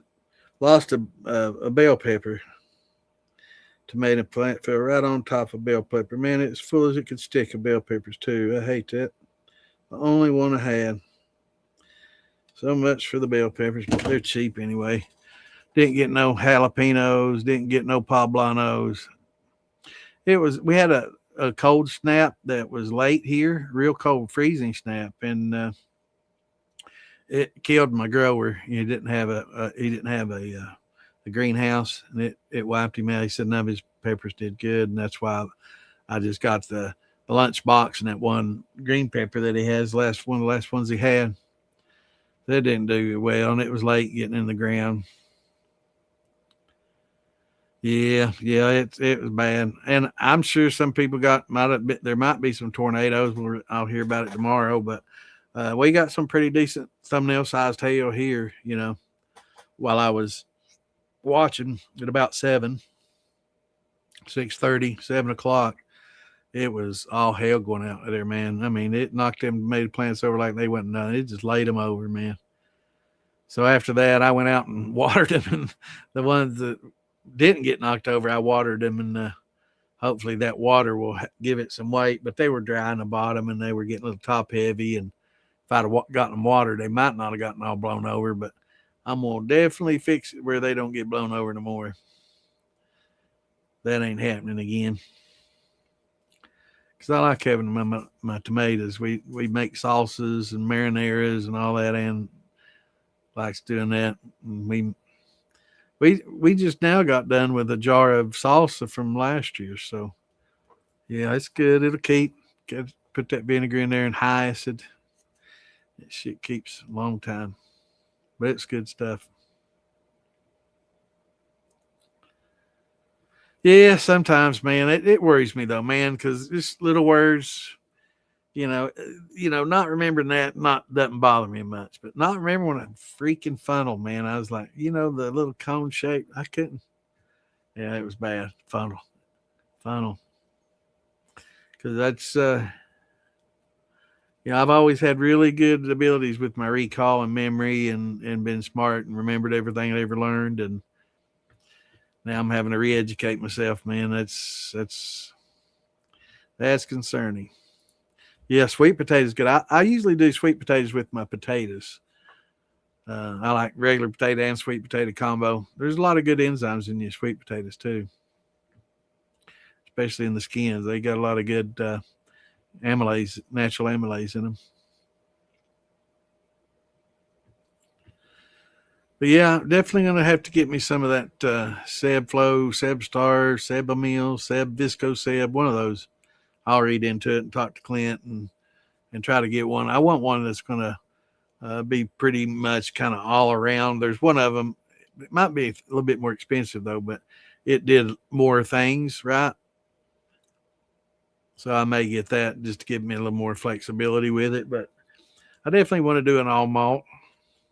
But I've been trying to find a farmer local that does barley, and I guess that's another reason why I don't do an all malt, because I want to do an all barley malt, and we don't have any farmers in here that grow barley that will sell it like that. Most of the ones that grow barley here will basically have it under contract with the distilleries. They don't sell it to anybody else. Every bit they grow goes into bags and goes to the distillery, and I doubt you'll ever see it unless the moisture content's too high and the distillery refuses it. Then you might sit on available, but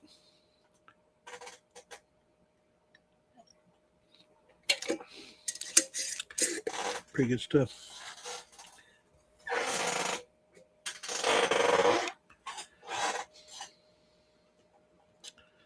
But yeah, we got some flooding down in Tennessee, and there's flash flood alerts here in Kentucky too. So prayers for all those people.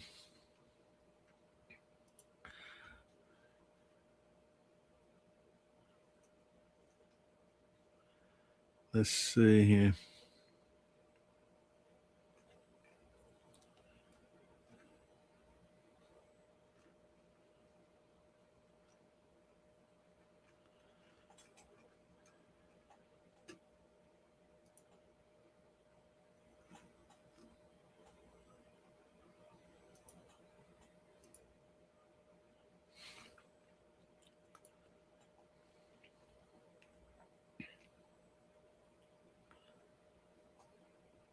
Just a second. I'm trying to. Why in the world can't I do that on this page? I'm trying to sort things.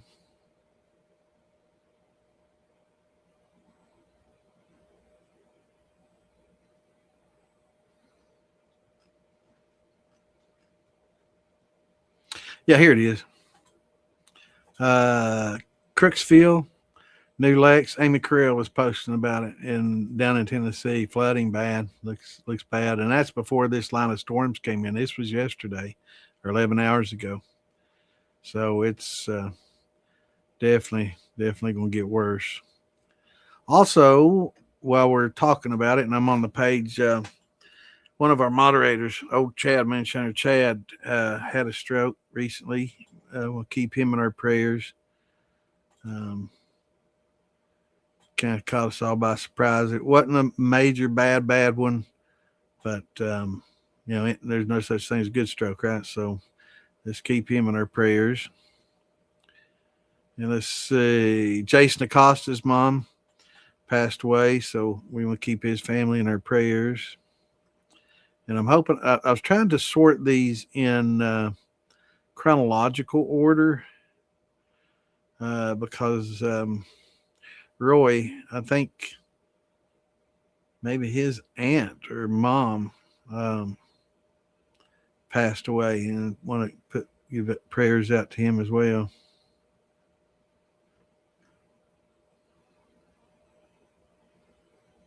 Oh yeah, this and Jim Bruns lost his daughter in a car accident, so definitely want to keep him in our prayers. Jim's a good old guy, man. I ain't seen him in a while, but one of my buddies, Jim Bruns, used to see him on the shit show a lot. He's an old ex-Marine, Great guy. Lost his daughter in a car accident. There's somebody else too. Kind of scrolling down the page. I can't remember.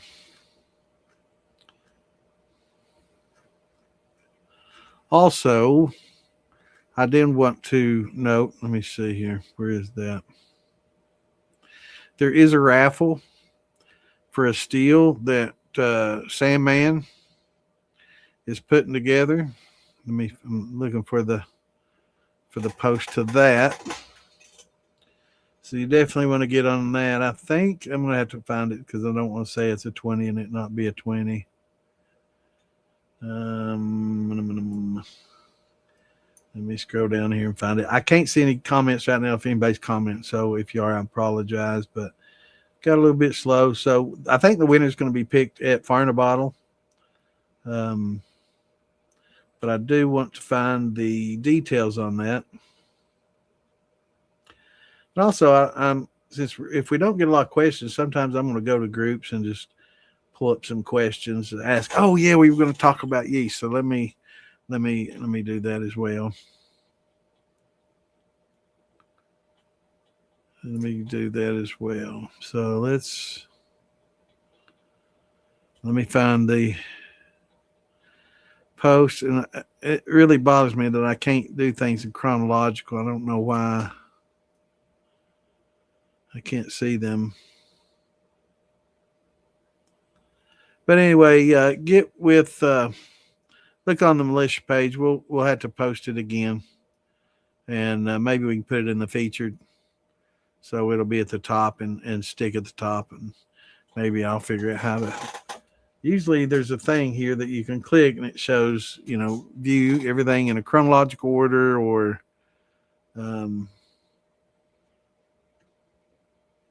there's several different criteria there. But anyway.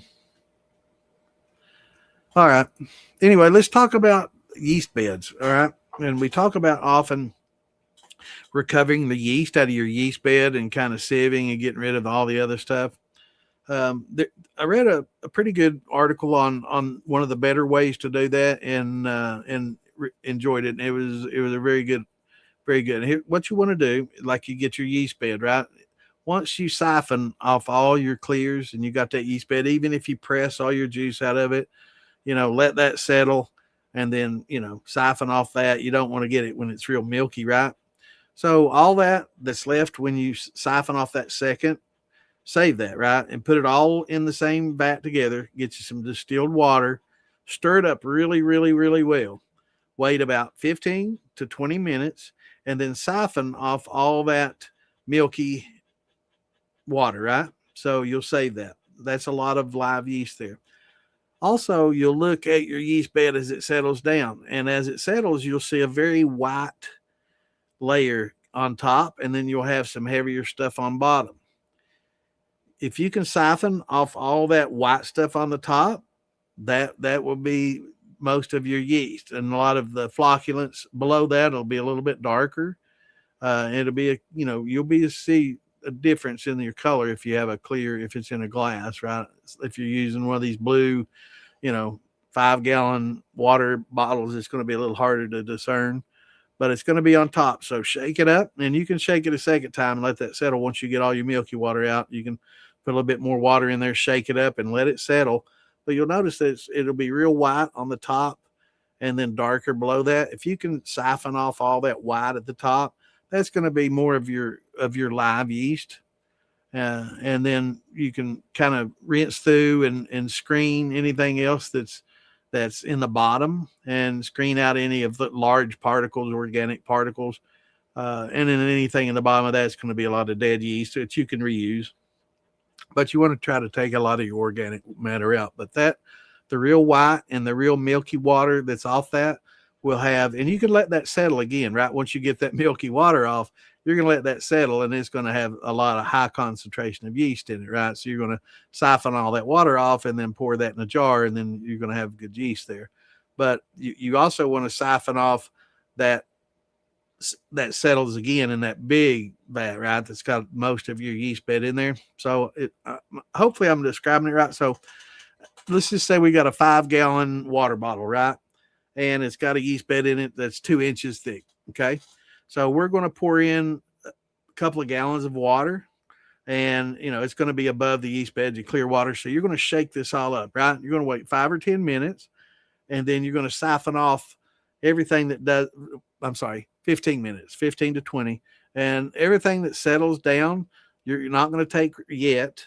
You're just going to take all the clear water off the top that's got milky, right? It's milky, not clears, but we call that clears, but it's milky, right? So we're siphoning all that off, and we can still see a distinct yeast bed in the bottom. Okay, so once we get all that milky water siphoned off, we're going to put that to the side. We're going to add another gallon or two of water to it, a few, and shake that up again. And we're going to let it settle out, and we're going to let it, spend a little bit more time settling out. And then you'll notice at the very top, you'll have a white layer. It's going to be hard to tell on one of them blue jugs, but you'll have a white layer at the very top. Now you take that siphon hose in there, and you just, go all over. You can see in the top, you just go back and forth and get all that white layer as you can. If you get a little from below it, it's not the end of the world. It's actually going to be a nutrient to help keep this yeast alive anyway. But try to get all that white right off the top and skim that off. And you can put it in that other jug full, shake it up, and let that settle down. And then you can siphon off all the clears, and then what's left is going to be pretty much live yeast. And that's what you want to keep to propagate your yeast. Now you're going to have to feed that. You can feed a little bit of sugar from time to time, but if you do, make sure that that you don't cover it up. It builds a lot of pressure. If you keep it in the fridge, you're going to have to pull it out and burp it. A lot of people just keep the ring really loose on there and let it, clabber out as it wants to. Don't tighten it down. It'll burp out as it needs to. And make sure you get it cooled down in your fridge, and it'll make it pretty much inactive. It'll slow it down, and it won't eat much. It won't do anything. It'll be dormant. But that's the way to, propagate your yeast. 2-row or 6-row, either one. I prefer 2. Now that I use a lot of liquid enzymes, before we'd always use the 6 because it had a higher diastatic, and it takes sometimes 20%, around 20% of the grain bill to get enough diastatic without the liquid enzymes, right? So it was a pretty high percentage. So now that we use liquid, we don't need as much, and we can kind of focus on flavor, whereas before the focus was on diastatic power. So now we can focus on flavor more. And 99.9% of your beer makers are all going to say 2-row is much more flavorful than a 6. And, you can't say that's fact, because there's always that 1 in 100, or that 5 in 100 or whatever, that are going to prefer the other, the flavor of the other. So, you can't say it's factual, but most prefer the 2-row. For the flavor. And then there's a lot of specialty 2-rows. You get a lot of European, most of your beers and European and all your beer makers and stuff focus on 2-row, right? And there's a lot bit more selective breeding, and there's a lot more going into the technology and the agriculture technology of the 2-row, and making specific 2-rows versus the 6-rows always just been a distiller's malt, and that was pretty much it because of its diastatic. So not as much R&D and selective breeding has gone into that as there has 2-row. 2-row is going to give you a lot more flavor. There's a lot more varieties, and it's most prefer the flavor. Hello, Miss Tammy. How are you? What's my favorite post flavor to make? I'd say oak. I like oak on corn liquor. Or multigrain liquor, probably my favorite. But if I were talking flavor, I don't know. There's a lot of different stuff that I've tasted over the years. I'm not big on a lot of sweet stuff. I know Damon made this tart, watermelon tart stuff that was pretty good. Had real, it was sweet and tart at the same time, and it was pretty good. Of course, apple pies, post flavored apple pies with apples and the spice just added in. A lot of that stuff I definitely prefer. post flavoring too. It's a challenge to do it without, and I appreciate the challenge and everything. But if you're just drinking purely for flavor, yeah, you'd be crazy not to just go ahead and can I share that? I'm not sure if I shared that to Copper Steel.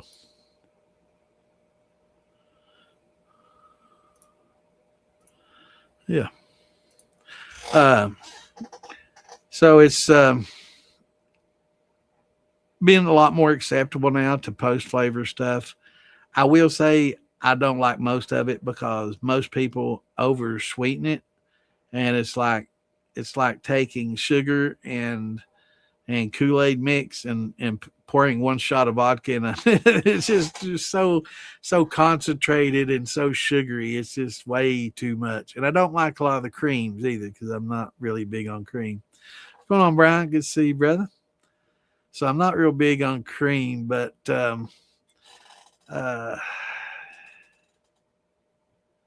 yeah, I'm not real big on cream here, but I did do some Bailey's cream back in the day. We do the B52s with Bailey's, Kahlua, and vodka, and those were pretty good. But after if you get sick drinking some cream type liquor, man, it's probably one of the last times you want to do it. It's just it's just not good. But I do like the flavor of it. It's just that it's not something I can just sit down and drink, and get drunk on. But just for flavor, just for a drink, yeah, they're awesome. I like that Bailey's cream and a few different things, but that Kahlua and cream is a good combo.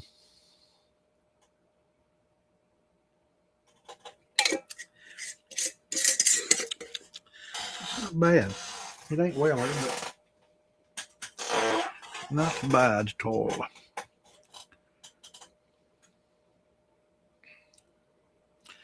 But post flavor, I don't know what Damon called it. It was a Sour Patch. He called it Sour Patch Shine, but it was just real tart, sweet and tart at the same time. It tasted pretty good.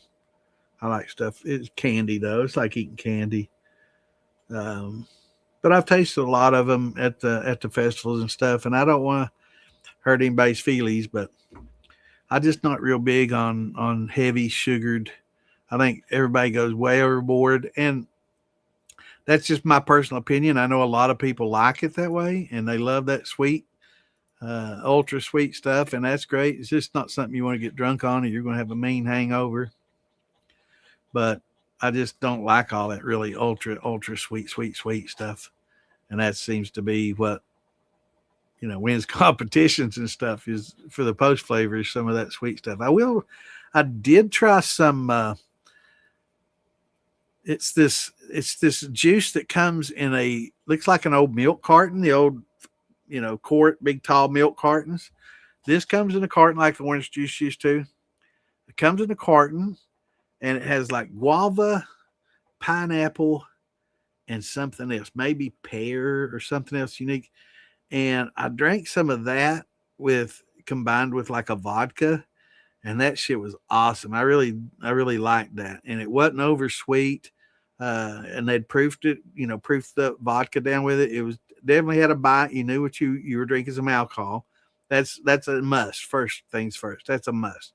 If you're going to hand me a post flavored drink, I want to make sure I want to taste the alcohol in it. So if it's just all sugar bomb with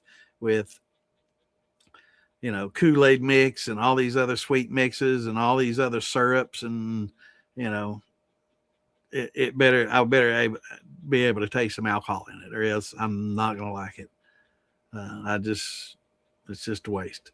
It's just gonna be a bad hangover, and I'm gonna have to drink a lot of it, and I don't like. And I'm probably gonna need insulin after that. But yeah, it was like a mango guava pear pineapple combo. I don't know what it was, but I got to find out. And it was a really good juice. It was a great juice just to drink alone. But that with vodka was very refreshing and really good. I like things like that. Definitely prefer that to some of these heavily sugared, Yeah, I just don't like all that sugar and stuff. But everybody loves it, man. Everybody's, oh god, that's so good. And I try it, and I'm like, holy fuck, man, give me a shot of fucking insulin, man. That's crazy. It's just too much. It's just you can just feel the sugar in your teeth, man. It's not even dissolved. Yeah, yeah. It's just like drinking syrup. Too much, too much.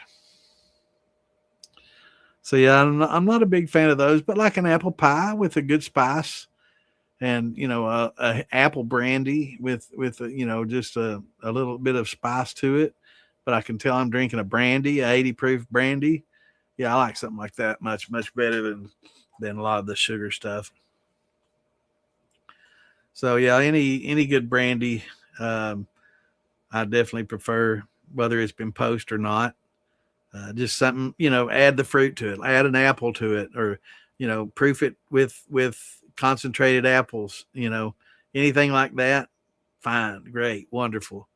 But yeah, all the syrups and stuff. Even though I've got some syrups and some things like that I use, uh, and concentrates, I definitely have to have some alcohol. It's got to be proofy. Not one of those 40 proof.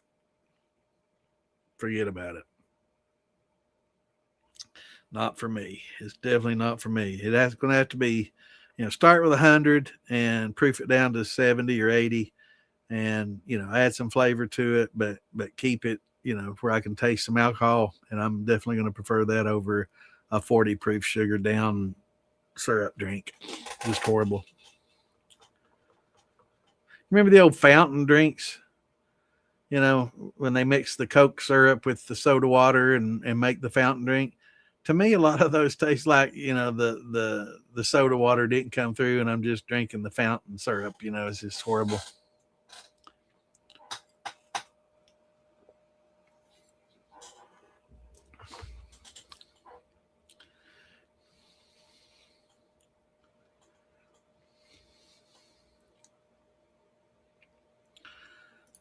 Interesting.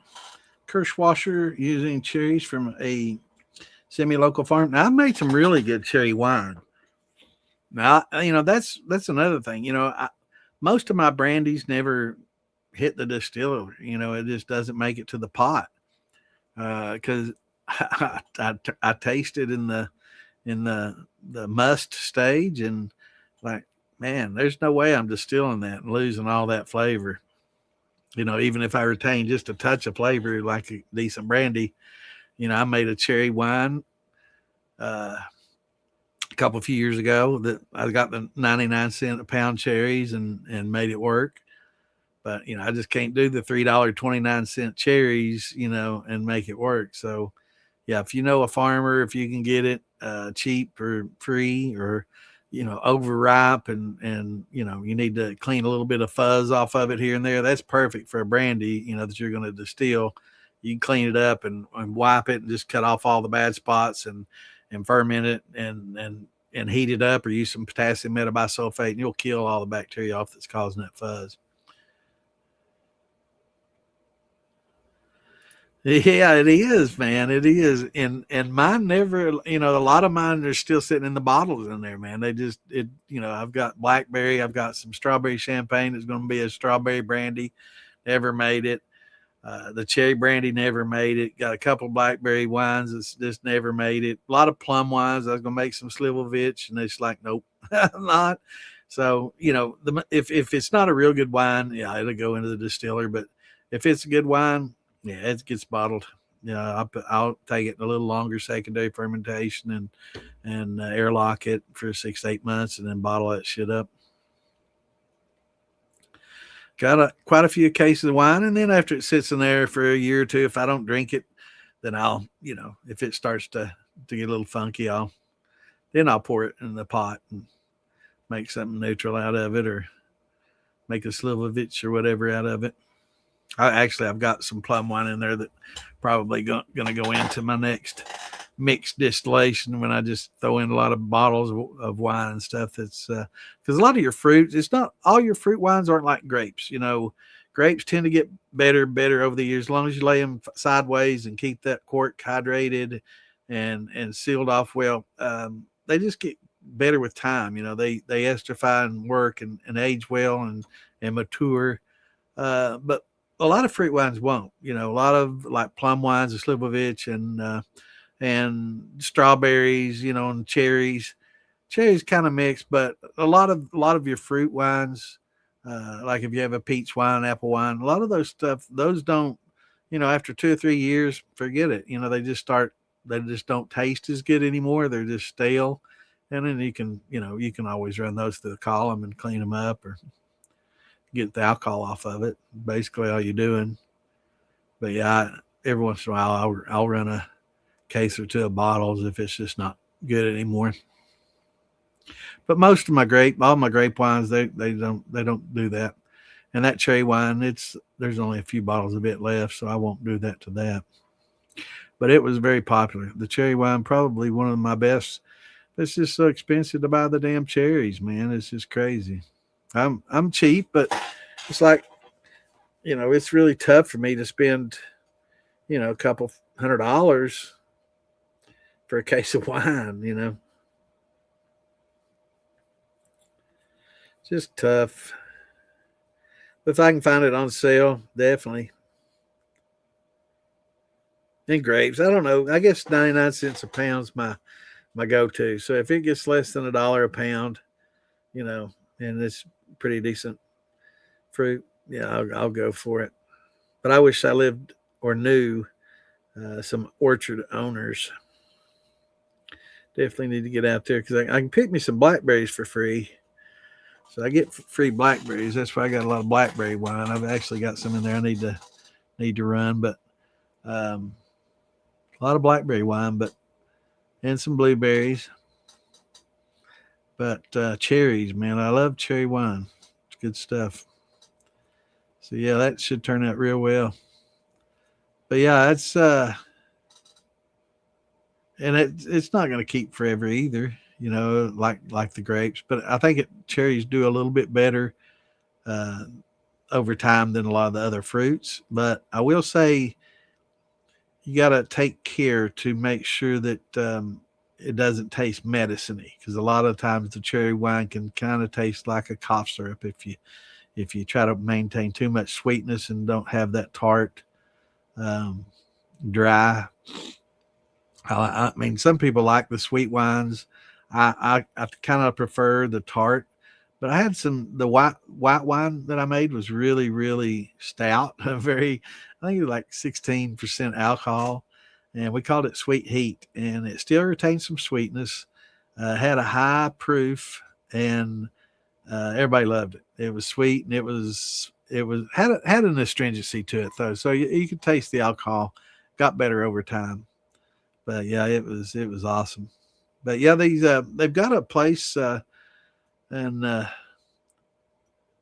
right. There's a place in Indiana, northern Indiana, that I follow on Facebook, and I've got some friends that's gone up there, and they've just like got such great deals. I'd love to set up a little craft distillery in their town and just buy all my products from them, take it straight to the craft distillery, make a brandy or wine out of it, and then put it on the market.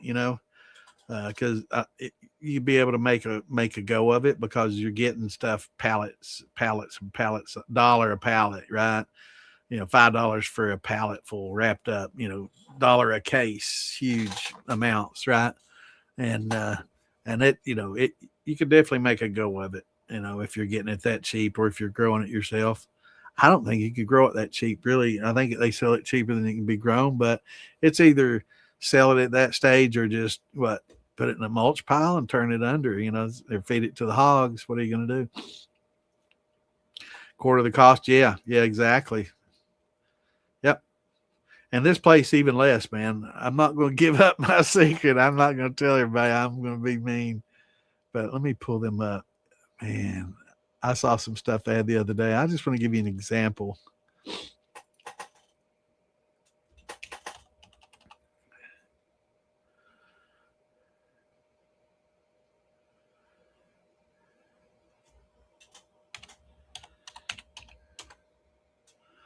I think it's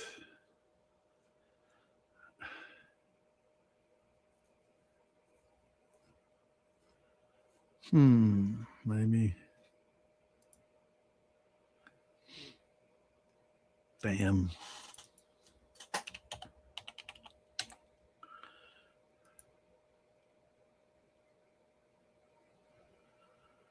Well, I can't remember the name of it now.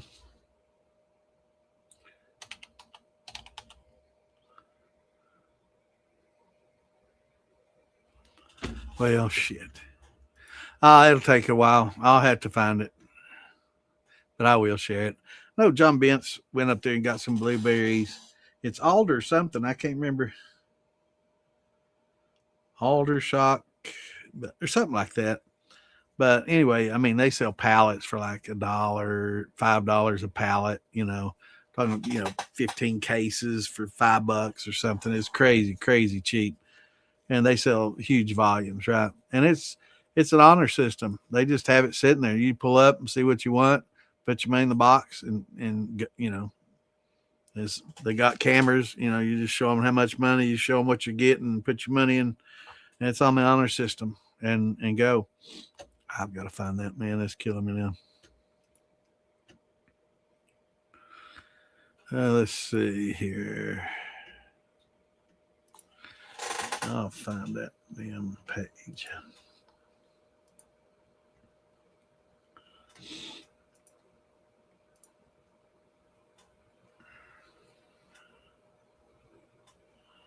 Yeah, maybe I'll find it this way. Helps if I spell it right.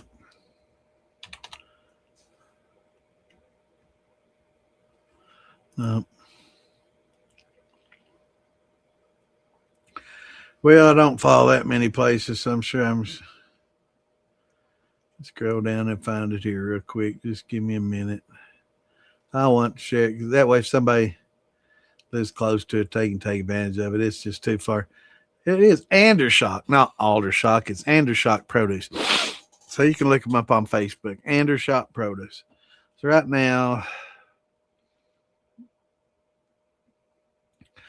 now, 50 pounds of potatoes for $2. That's a pallet, all wrapped up on a pallet, wrapped in plastic. 50 pounds, $2. Man, you make a lot of vodka.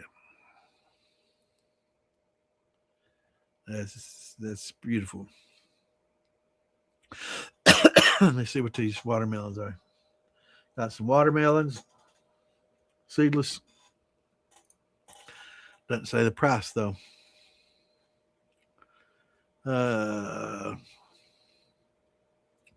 Tomatoes. Well, it's 5 for $1, so that's just basically selling them outright. Let's see. $2 flats, 32 pounds. $2 flats, 4 flats for $5. 32 pounds for $5. Strawberries. 32 16-ounce packages, $5. That's what I'm talking about. So if you live anywhere in northern Indiana, that's where you want to go. Andershock. I kept thinking Alder. It's Andershock. SCHOCK. But yeah. Idaho potatoes, 10 pounds for $1. They got lettuce. A lot of their stuff is good too. So it's not like it's got rot all over it. This is a lot of good produce. Darien radishes. Well, those 3 for $1. So they're selling some basically as vegetables, like a roadside market. But a lot of it too is 3 papayas for $1. That kind of stuff.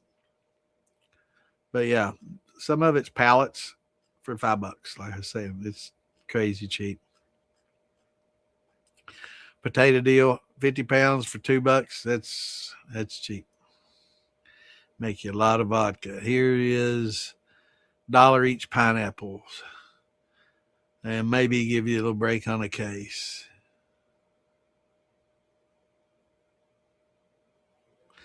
Cantaloupes, 3 for $1. Just crazy low prices. But yeah, Yeah, it's a good. If I live closer, I'd definitely go there all the time. Good to see. Hey, thanks for tuning in, Mitch. Yeah, it's getting about time. It's a little after 10. We're going to have to. Dad made some muscadine grape 2019. Yeah, absolutely. As long as it was laying on its side, I mean, it's still going to be safe. Even if it wasn't, it's just going to be vinegar if it's getting oxygen in there now. But as long as it's on its side and that cork is getting moisture, it'll stay moist and it'll prevent oxygen from entering. It won't get porous, right? It won't dry out. Um, and that's the proper way to store your wine is on its side. Tough to do by the case, but that's why they have all these wineries with all these little X, places to fit your wine in racks and shelves designed specifically for the bottles because that's the way you want to store it. But absolutely, I mean, the worst thing can happen is be a vinegar and just use it for cooking, right?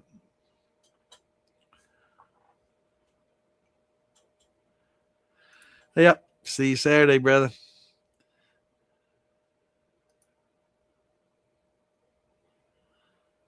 All right, everybody, we're going to wrap it up. Miss Clint tonight didn't get to see her boy. That's not good. He's been working.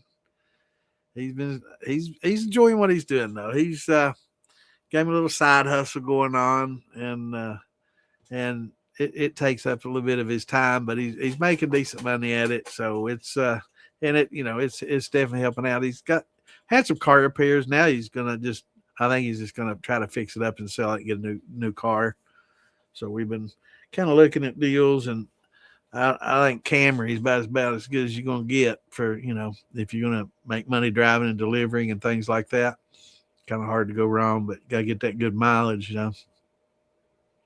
Yeah, Si, we'll be on Saturday. We Saturdays and Tuesdays, 8 Eastern time. So tune back in Saturday unless there's a festival going on. I won't be here. Let's see. Let me pull up militia page again. I think it's August 28th, but I want to give you all the right date. It's in the month. Actually, it's getting close. Damn, I can't believe it's that close. Jeez, I gotta get my apple pie done too. Already run it once, so I just gotta get that second round with a little spice in it. But let me find the August. Well, we got a banner. It says August 2026, but it doesn't give me a specific date. And I'm pretty sure it's 28th and 29th. So that's just a few weeks away. So I won't be on the 29th. Saturday the 29th. I'll be at the Farm to Bottle doing some education there. We're going to do some, sit downs and have a little Q&A where people can just come up and talk and chat and ask their questions there. So for the local people there and for farmers and stuff that are interested in maybe making their own beer and wine and maybe distilling, we'll talk about everything. But anyway, we'll see y'all Saturday night. Let's see, what will that be? That'll be the 15th, Saturday the 15th. So stay dry. Hopefully pray for people that are getting flooded. And keep your prayers up for Chad. Hopefully he's recovering well. But we'll see y'all Saturday. Till then, peace out. Shine on. Love y'all. We're gone.